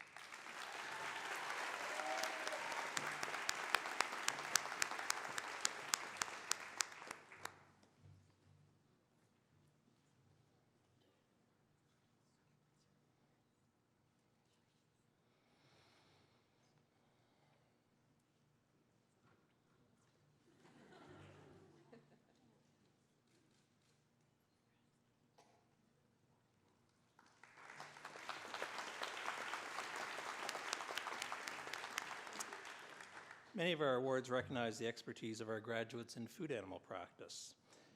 The Grey Bruce Farmers Week Prize was established to recognize new veterinarians entering practice in Grey or Bruce counties working with food animals. Grey Bruce Farmers Week is a 6-day agricultural conference, and 2014 marks its 48th year of educational programming.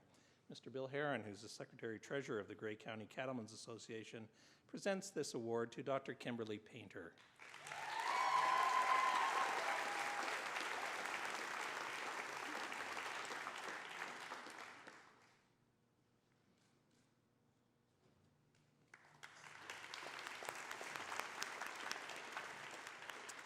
The Ontario Association of Bovine Practitioners Prize is given for proficiency in bovine herd health management and interest in bovine practice. Dr. Kelly Barrett, OVC 2005, and board member of the Ontario Association of Bovine Practitioners, presents this award to Dr. David Renaud.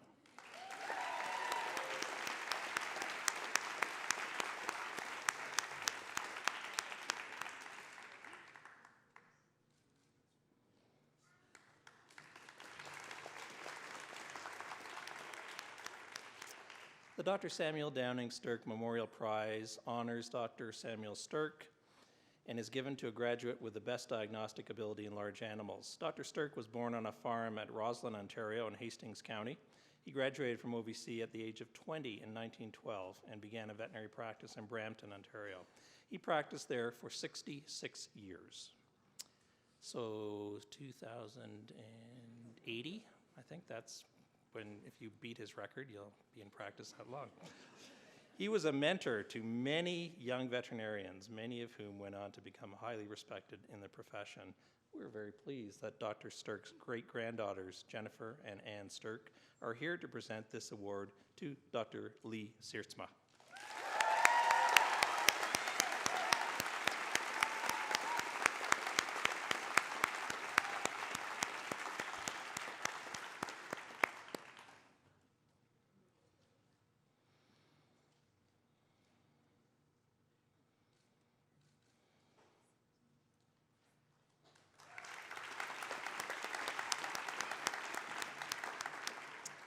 The Holstein Association of Canada Prize is presented to the graduate who has the highest academic achievement in bovine medicine and health management courses.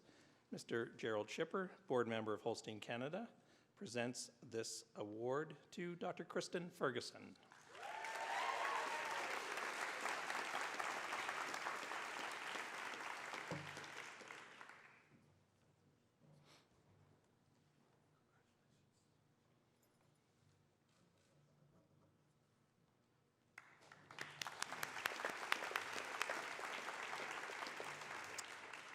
The Dr. R.I. Curtis Bovine Award recognizes the significant contributions to bovine practice made by Dr. Curtis, who graduated from OVC in 1961.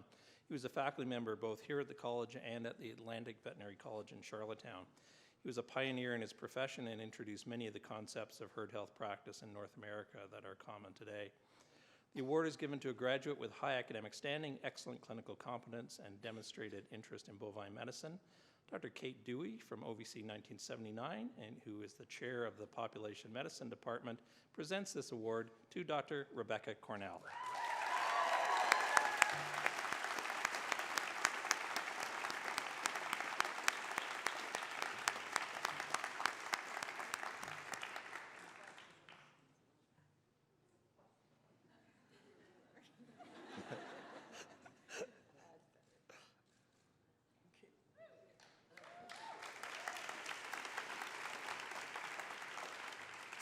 Next year, we'll have a little X on the floor, just for good.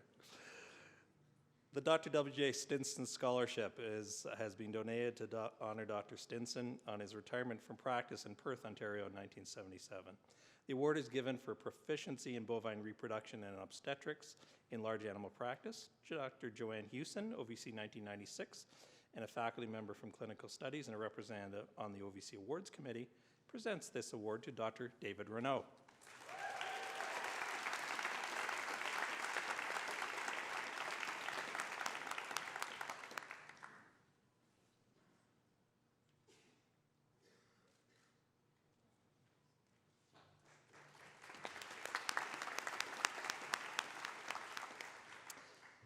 The Ontario Pork Producers Marketing Board Prize is presented to the graduate who is the most proficient in the study of swine diseases and in the health management and welfare of swine.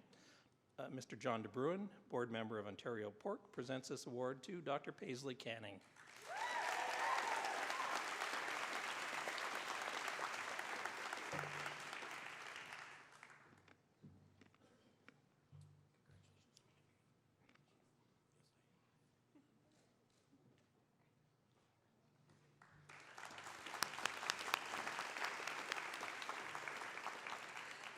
The Small Ruminant Veterinarians of Ontario established the Small Ruminant Veterinarians of Ontario Prize to recognize a graduate who exhibits great competence and interest in small ruminant medicine. Dr. Chris Bushbeck from the class of OVC 1999, president of the Small Ruminant Veterinarians of Ontario, presents this award to Dr. Lee Seertsma.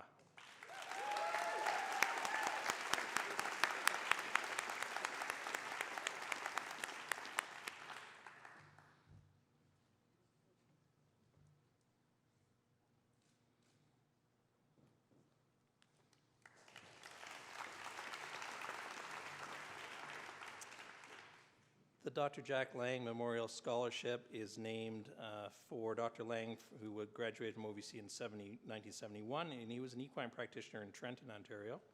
And it recognizes the best externship case report dealing with an equine clinical condition. Dr. Dan Kenny, a veterinarian in a large animal hospital at OVC, presents this award to Dr. Allison Young.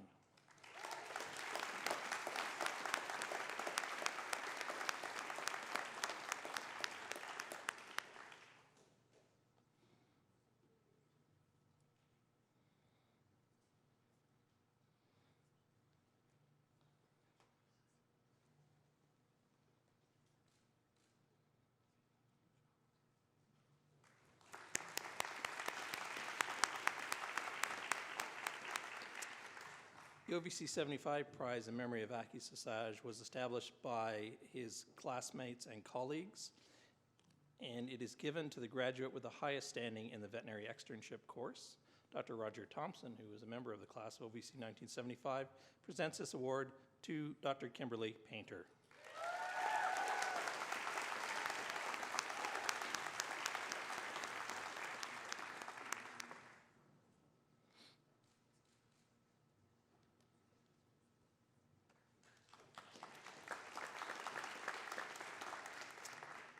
The Dr. Jonathan Bloom OVC 93 Ambassadorial Scholarship is awarded based on initiative and motivation in an elective or externship experience outside of OVC, and the recipient is selected based on the evaluation by the elective host and the manner in which the college and the profession were represented. Dr. Jonathan Bloom, who is a clinician at the Willowdale Animal Hospital in Toronto, presents this award to Dr. Monica Marshman.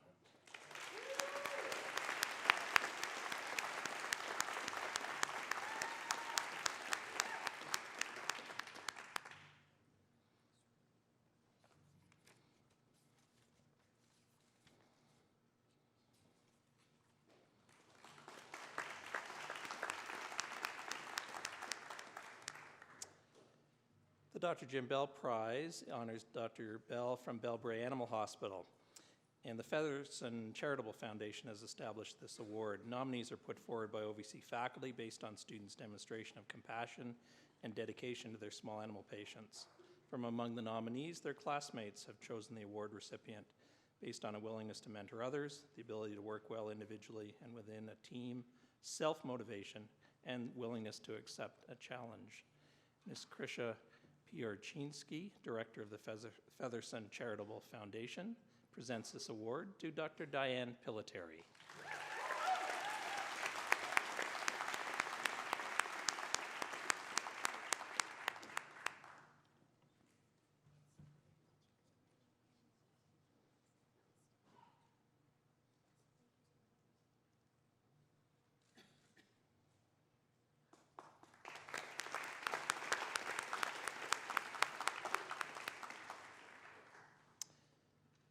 The Hills Buddy Prize is the next award. In 1943, a veterinarian, Dr. Mark Morris, proposed that some diseases in pets could be managed through carefully formulated diets, which was quite a novel concept at the time.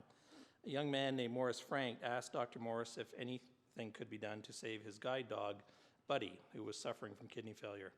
The result of Dr. Morris's efforts was the nutritional formulation that would become the world's first pet food designed to help dogs with kidney disease. The award is presented for exhibiting the greatest interest, knowledge, and proficiency in clinically applying nutritional knowledge to the treatment and management of diseases of companion animals. Dr. Robert Van Delst, Manager of Veterinary Affairs at Hills Pet Nutrition, presents this award to Dr. Aaron Phillips.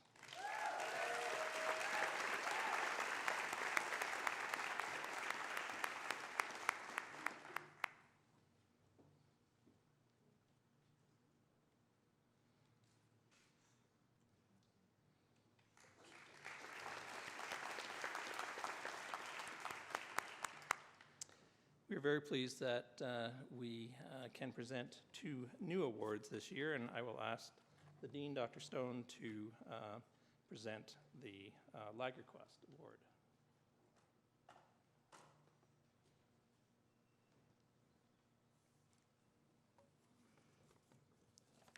I'm pleased to announce this award.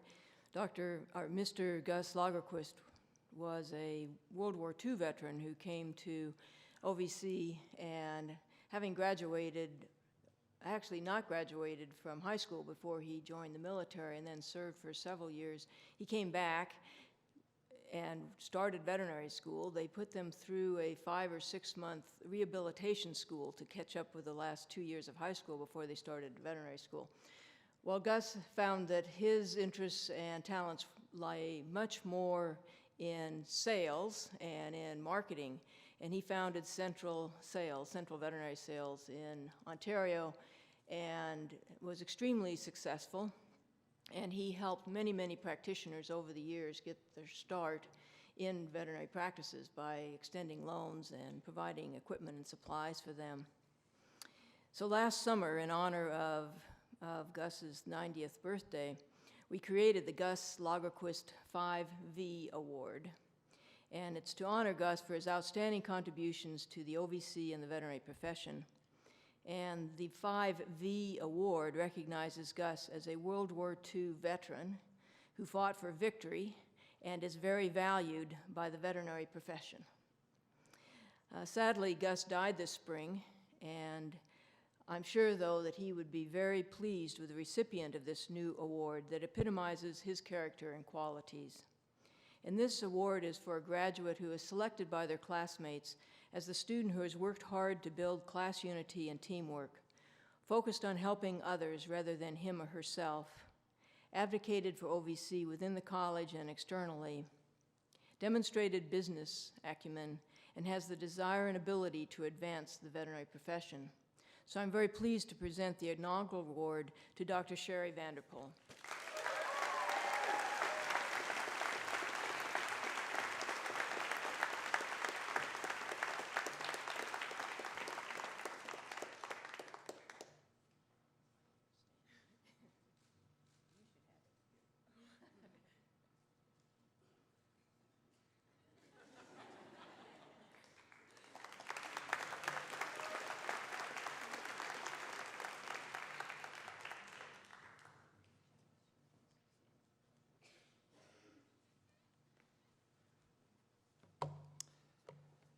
And we're very honored to be able to present the next award as well. The Dr. Bob Hayes Memorial Prize was created in memory of Dr. Hayes from the class of OVC 1978.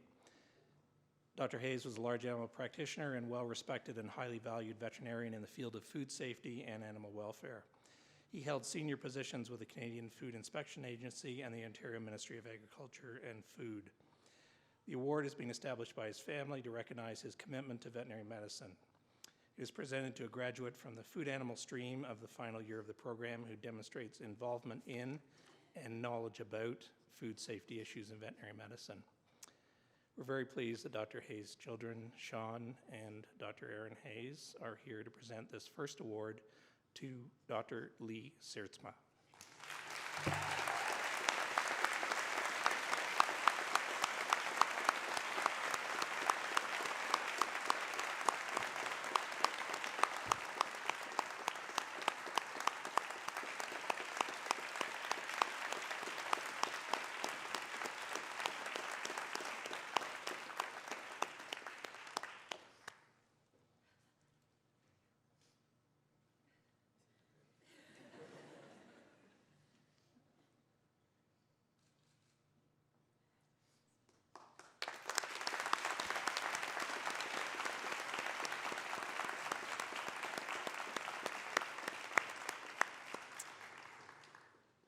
And we will now present the Andrew Smith Memorial Medal. The Ontario Veterinary College presents his gold medal in memory of Dr. Smith, who was the founder of the college in 1862. The medal is given for exemplary scholastic ability and proficiency in clinical fields, and it is the highest honor bestowed upon a graduate by the college. The Dean, Dr. Elizabeth Stone, presents the Andrew Smith Memorial Medal to Dr. Matthew Cornea.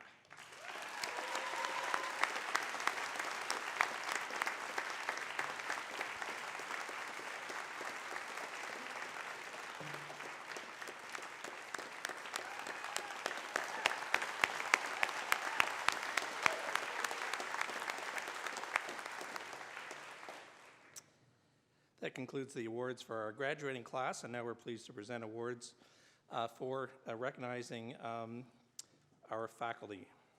Dr. Stone and Dr. Sherry Vanderpool, who is the co-president for the class of OVC 2014, present the K.M. Bhatnagar Memorial Humanitarian Award for a faculty member who best portrays the attributes of Dr. Bhatnagar, a faculty member in biomedical sciences from 1968 to 1989. The recipient should be active in University of Guelph affairs, involved with students as both friend and counselor, and expressed a genuine concern towards their well-being. This year's the recipient of this award, Dr. Stephanie Nykamp from the Department of Clinical Studies.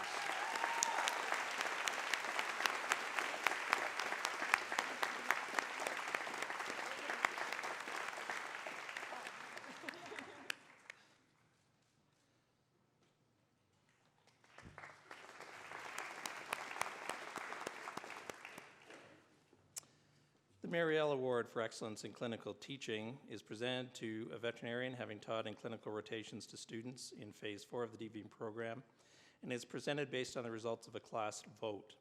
The criteria are teaching ability, dedication to the discipline, character, and leadership.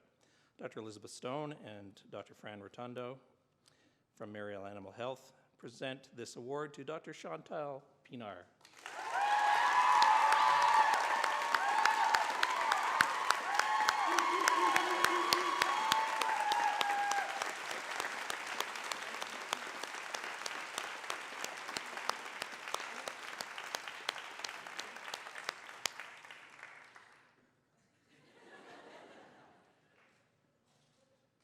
Merci.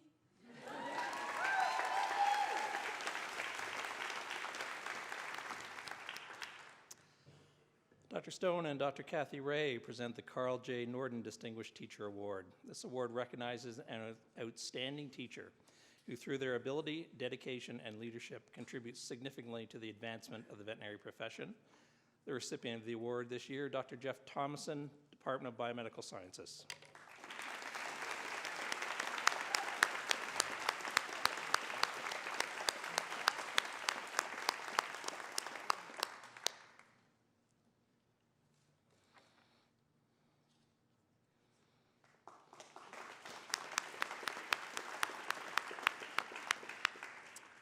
Dr. Stone and Dr.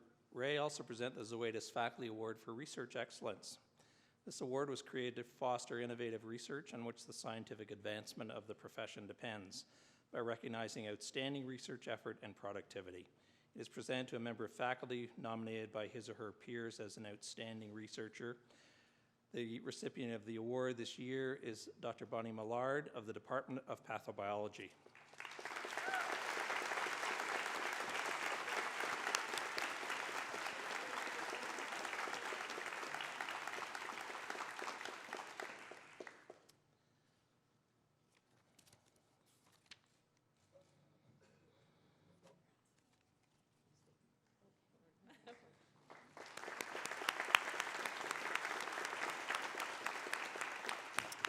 Please join me once more in congratulating all of our award recipients.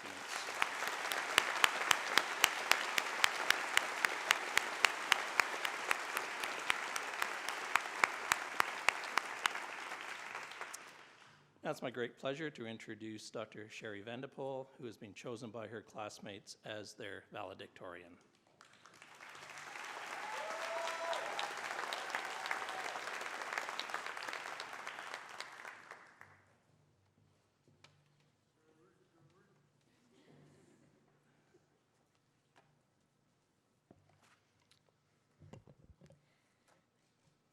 Dean Stone, esteemed members of the faculty, our dear supportive friends and family, and most amazingly, the great class of 2014, congratulations on becoming veterinarians.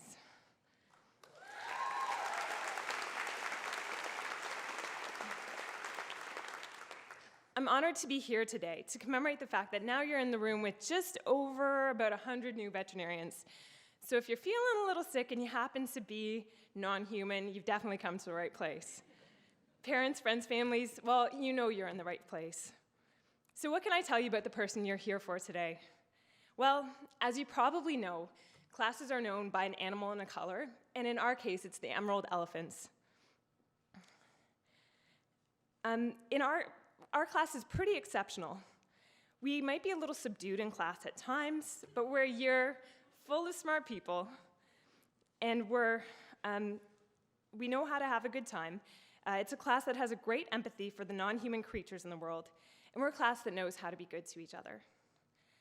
Myself, along with Chris Whipp, have been proud to be class presidents, but being in that position for the past 4 years has been interesting, to say the least. It gave me a chance to get to know a lot of people in our class, but from time to time, we got some pretty strange requests, maybe stress-induced, and it wasn't limited to one person either. But there was a certain classmate of ours that seemed to find a particular fascination with adding to the virtual class suggestion box. I remember once, perhaps unwisely, asking for general feedback and ideas. Most of you know it's not always a good idea.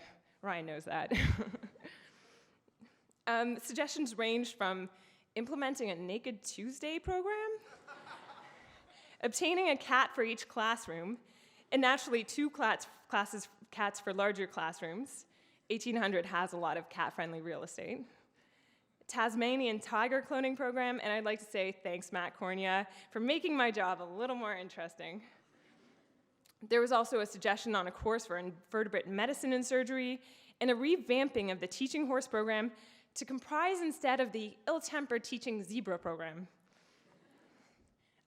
Brian Lee, one of my classmate Nina's husband, was driving her to school as horses were happily trotting by and cats are freely roaming in the parking lot, and he aptly pointed out the obvious. With a big smile on his face, he said, "Your school is weird."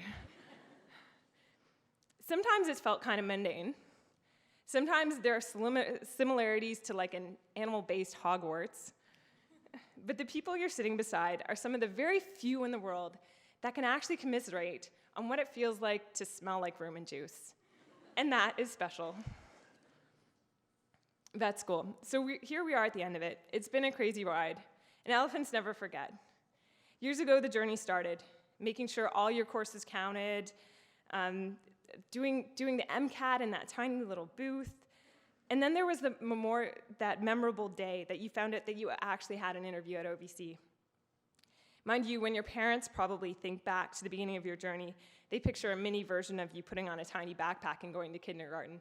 I saw the way they were waving at you all. Every step started to make that tenuous maybe begin to feel like a yes. There was that day you showed up in Guelph, ready for your MMIs, trying to feel prepared, trying to not project that you're nervous, taking a look at who the other applicants were. For some of us, Guelph already felt like home, whereas for others, it was our first time trying to find Stone Road. Each milestone, there were people to share the ups and downs with you. The first person I met, I remember, Marie Ashbourne. I was really nervous. She was there to help roam the halls with me and talk through things, and it was awesome. I was absolutely not surprised when I saw her there on the first day of school. Then there was that moment when you checked WebAdvisor and you saw the pixels on your computer actually form the word admitted, which I think a lot of us were confused about. I made a screenshot just so they couldn't take it back. Then there was Labor Day 2010. We all began sitting in 1714, of which I secretly wonder about the legality of starting us on a statutory holiday. So Dr. Conlon was the first to welcome the new students. Later on was a week, we did tours of campus. I remember Monica Petty being one of the friendliest people I thought I'd ever met.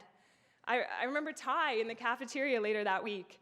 He was loudly buying a piece of cheese and stating that he was attempting to really solidify his vegan diet. I thought really badly. And then he happened to give me a loan because I realized there wasn't a debit machine there.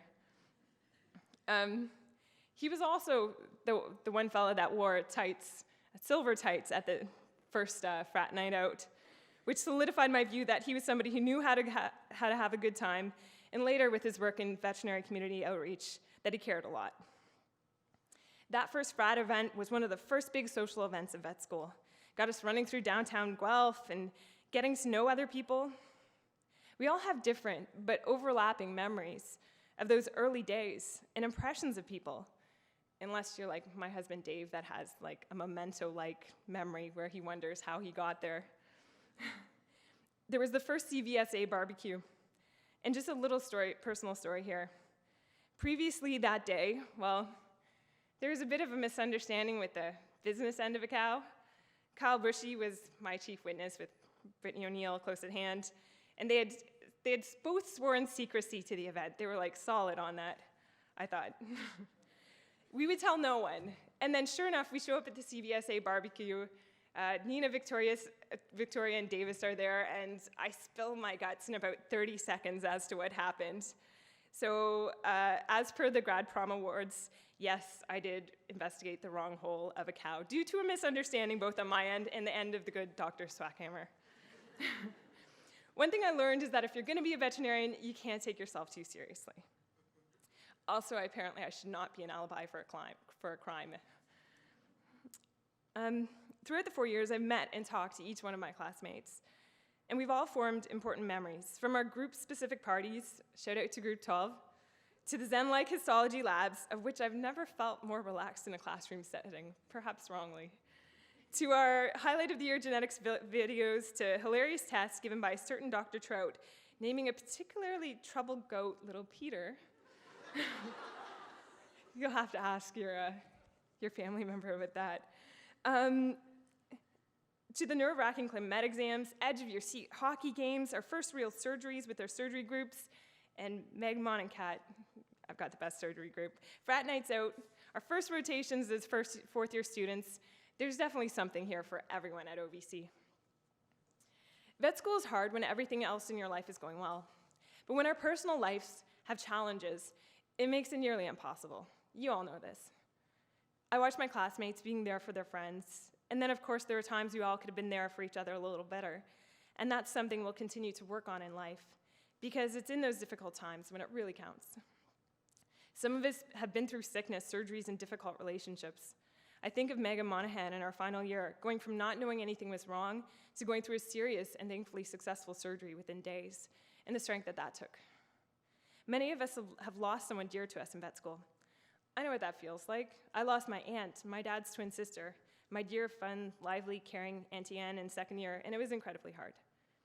There are at least 3 classmates here today who have lost parents during vet school, who would be also honored if we remembered them here today. We remember the amazing Bob Hayes, Aaron's father, for whom an award was named after today. We remember Bob Taylor, who was so loved by his daughter Chanel and her family.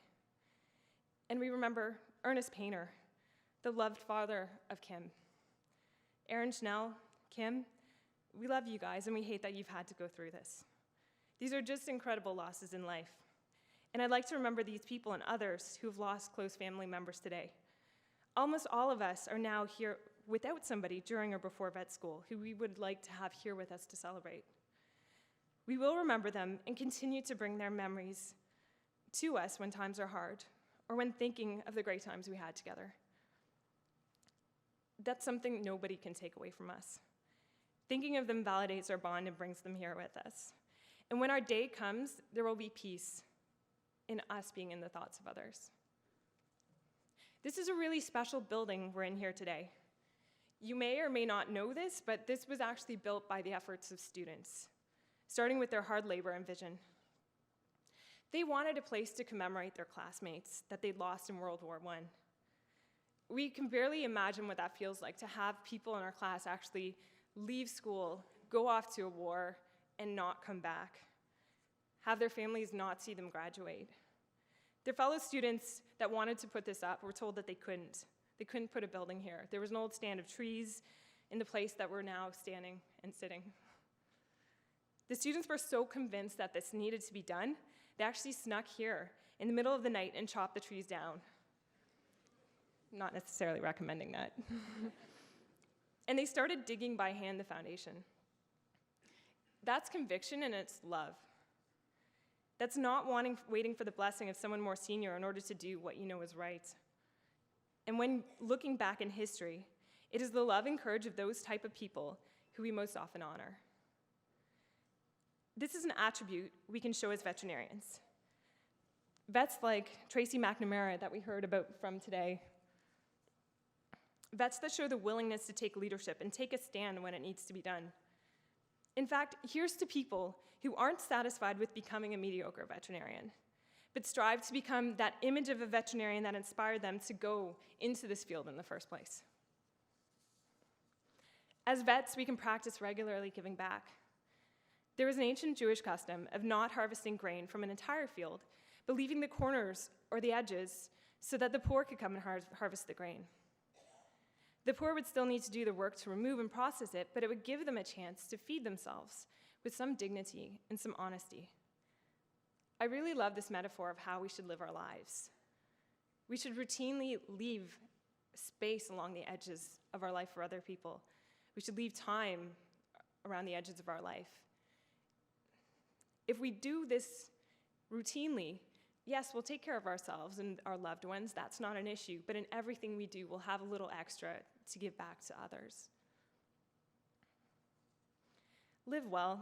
Make the journey to your goals fun, so it's not about the destination. I remember back to when I was a kid and I was babysitting my neighbors in the old farmhouse. There's about 8 kids between the ages of 0 and 10, which is way too many kids between the ages of 0 and 10. And if I asked them to do something, chances are I'd have a full revolution on my hands, like they would not do it. But if I made it into a fun game, we could do anything. We'd build tents, or we might clean the house in 30 minutes, which their parents seem to prefer. But one of the big things is that when you're going through life, you have 2 choices. You have the choice to make something a fun, exciting moment, or a choice to just do it the normal, boring, mundane way. On the path you're on, make an effort to be creative. Believe you can do the impossible. Keep away from those people who spend their energy pulling people down. Be a builder, of your personal life, of your career, of all your interests, and often forgotten but equally important, be a builder of others. So I'd just like to say a few thank yous. There are those classmates with amazing supportive families. There are those classmates that have troubled real-life problem families. And most often there's a complex but lovable version of the two. One way or another, they were a part of you getting here. I'd personally like to give you a huge thank you to all the families that are here. The families that are here presently and all the families that are in the science atrium today too, watching. I know I'd like to give a thank you to my husband David, with whom I probably wouldn't be here today because I need to be told when to wake up. I married him a month into first year, and he actually has his own fans at vet school. Rob Berger, you know who you are. My dad, Alan, he would say, "You're a McGuirl, you could do this," when I'd call him from the halls after my first real-world smacking me in the face cardiology test. My mom, Flory, who is honest and smart and good, and who raised 5 incredible children. My 8 brothers and sisters, in-laws and outlaws. My mother and father-in-law, my father-in-law actually helped me study for the NAVLE. My incredible friends, both here at vet school and outside this strange little world. My colleagues who continually fascinate and challenge me. And then the mentors who took the time to see something good in me. Those before vet school, and the special teachers in vet school that touched so many lives. And there's a lot of them sitting behind me right now. And then I'd like to just say a quick thanks to our class council. There's regular members like Chris, Ryan, who did an amazing job being our vice president, our treasurer Kathy, secretary Charlotte, social committee, Meg, Monica, Whitney, Sam, those that did our merch, Dor, Kelly, Michelle, Sadie, Chanel, those who took care of hockey and athletics, Anna, Ryan, yearbook team, Brittany, Marie, animal care, equipment, Brooke and Lisa, the bulletin board teams, Chanel, who made birthdays special in first year, if you remember that. Those on CVSA, those who ran the vet prom, those people who took time to be course reps, those who were prominent in clubs, and all those who did extra things to make vet school great. When I start to say that, I think it's almost everybody who's sitting here in front of me who's done something extra to make this special to be here today. So I'd like to thank you. Maybe it was just for a good resume, maybe it was because you wanted to give back, but for whatever reason it is, just keep it up. It makes a difference. So here's the class of 2014. Make this day a start of a new vision for your life. Be a vet who inspires people, who makes others proud to be veterinarians, and teaches others the value of our connections to animals and to people. If you're going into food animal medicine, don't lose sight of the fact that, for instance, dairy cows, they are mothers and daughters, and that all creatures should be treated with respect. And those going into companion animal medicine, that there are harsh realities in a world full of creatures struggling for survival. Money can't and perhaps sometimes shouldn't always fix that. And if you're going into exotics, then just post lots of pictures on Facebook. There are issues we struggle with, and the struggle themselves can be good. It means we're thinking. It means we're challenging ourselves. Be great. Remember who you are and who you want to be. Enjoy the journey. Congratulations to the class of 2014, Doctors of Veterinary Medicine, the Emerald Elephants.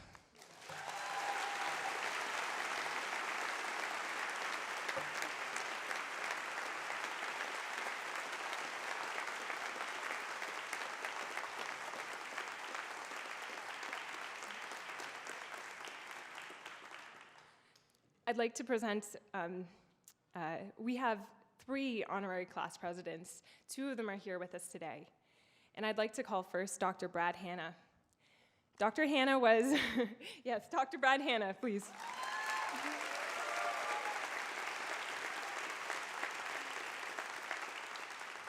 You can tell I don't give a lot of awards out. Dr. Hanna was one of the teachers who helped us remember antibiotics, made a crazy, amazing trophy, was there for hockey, was just there in all situations, and we really appreciate him. We obviously do, because we all voted for him, so.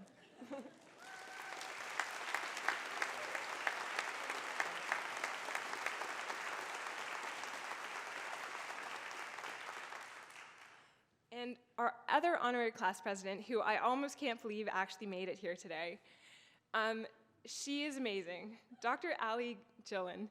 She she not only was there for us when we were starting surgeries and we had questions, and oh my goodness, we pestered her with questions in that tiny room in the back, and she was always so nice and so patient and so knowledgeable and always looking up stuff herself on Vin, and we all appreciate her so much, obviously. So here you go.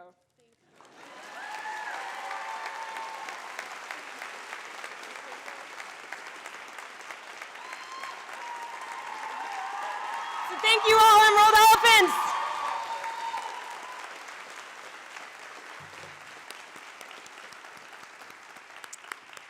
Thanks, Sherry, and congratulations, Allie and Brad. I wonder if I might have a few words in closing before we go.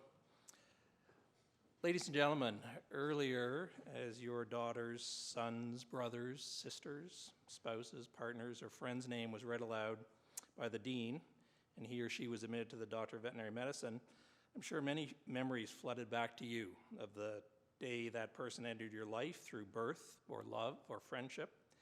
Memories of the ups and downs, laughter and tears, meetings and partings, and hopes and dreams that you've shared since then. One of those memories will be perhaps of the first time you heard from your graduate that they wanted to be an animal doctor. Although it is certainly one of the most popular career choices of the elementary school set, these folks in OVC 2014 didn't make it just their grade 3 career goal, they made it their life goal. Although we pretty much all pass through that stage of life where animals are comforting early companions, for some of us, that animal attachment sticks more strongly and persistently than for others. Almost everybody loves animals, but far fewer decide that they want to have a career where they also have to get along with them, and more importantly, with the people who accompany them. Perhaps we connect with animals early in life because among the first things for babies are, of course, animal-shaped toys, and many alphabet books use animal examples to illustrate the letters. As well, animal idioms enrich our everyday language. Maybe you've known someone who's slippery as an eel, funny as a barrel of monkeys, strong as an ox, gentle as a lamb, mad as a wet hen, or nasty as a bag of cats. Have you ever said, "Don't have a cow"? It's raining cats and dogs. He's sitting in the catbird seat. Oh, those are just crocodile tears. It's time to separate the sheep from the goats, or don't count your chickens before they're hatched. Yet, when so many people are exposed to animals throughout our lives and don't become veterinarians, why are you different, OVC 2014? Why did you decide that you wanted to spend your career interacting with them in some form or other? To help answer that question, perhaps we can turn the clock back to February 2010, and several hundred people, including you, the then future members of the Emerald Elephants, were sitting down and staring hard at a blank computer screen. Blank, that is, except for one line on page 8 of the DVM application form. One line that said, "Explain why you wish to be a veterinarian. Please respond in essay form." You'd already answered all the questions about the academic honors and awards that you held, your extracurricular and community activities. Always a humbling section for the admission committee to read, since collectively we never seem to match the accomplishments of even one of you. And your animal and veterinary related experience as well, including what relevant skills or knowledge you'd obtained. Those had been pretty easy, but then there it was, explain why you wish to be a veterinarian.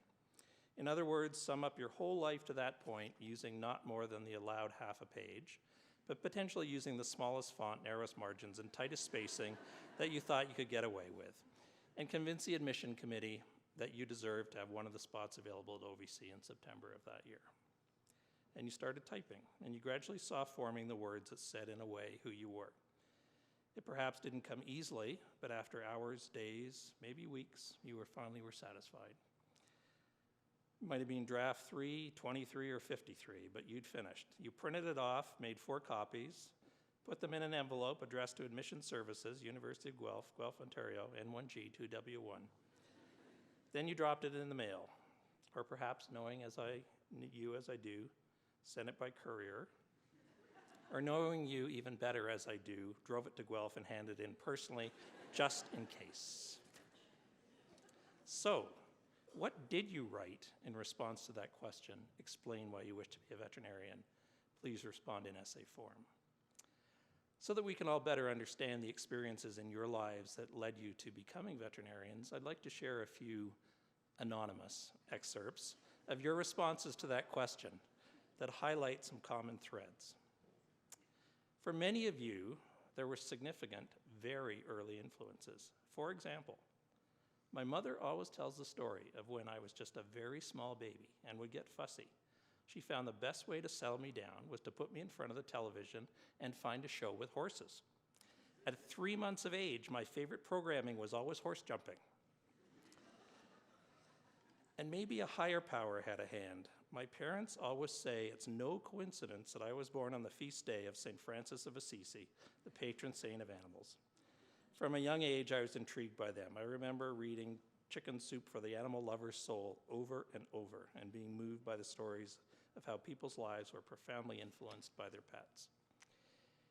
Educational opportunities often contributed to a fascination with animals.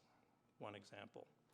Once again, taking advantage of what my college's science department has to offer, I will be completing my senior thesis this year on a unique and uncommon topic. I will be studying the regulation of digestion and the effect of feeding on gastrointestinal and pancreatic hormones using the school's in-house alligators. I'll let you conjure with that image for a moment. In-house alligators just seems not to be right, but I guess they were there. Perhaps not unexpectedly, not everyone in your lives always understood your career goal. Many of my friends cannot comprehend why I care so much about animals. They do not seem to understand how important they are to mankind. From the agricultural animals that provide us with food, to the companion animals that bring us comfort, to wildlife that help maintain the balance of the ecosystem, and this last part, almost as if she knew Dr. McNamara would be here today, to the risks of disease carried by wild birds, I find it impossible to think that animals do not matter. At times, inspiration came in the most unexpected ways. For example, one day, as I waited for an oil change for my car, I saw an advertisement for a veterinary technician school on the television in the waiting area. I'd always loved animals, yet surprisingly had never thought of it leading to a career. I immediately enrolled in school and began classes 4 weeks later. After graduation, I began working in a veterinary clinic, and this unleashed my passion for veterinary medicine. I call it my epiphany at Jiffy Lube.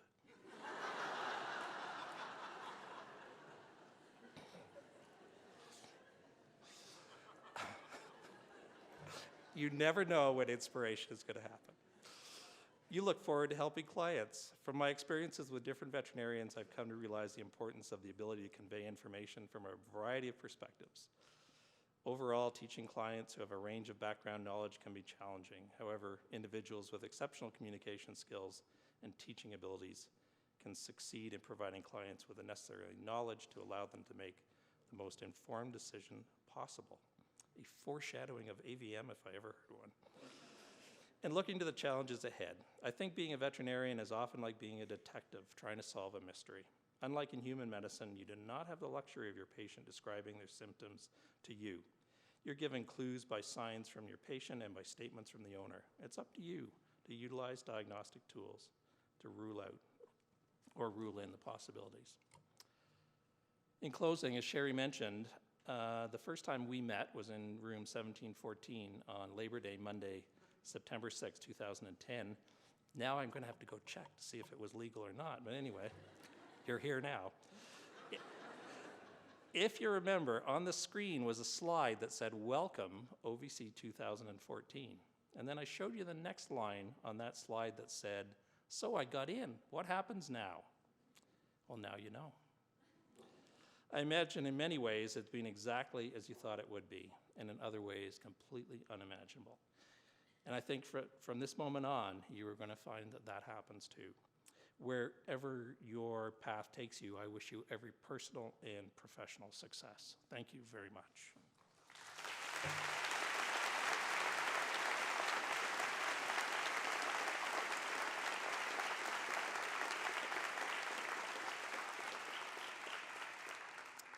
A reminder that there will now be a reception in the Science Complex atrium for you to enjoy, and I look forward to seeing you there. And there are also books, the new publication, hot off the OVC presses, called Sick, and it's a collection of stories about the diseases that we share with animals, and our esteemed honorary doctorate degree, Dr. McNamara, is one of the authors in that book, and she would be happy to sign copies for you. And I look forward to seeing you over there in the Science Complex. Thank you again for coming.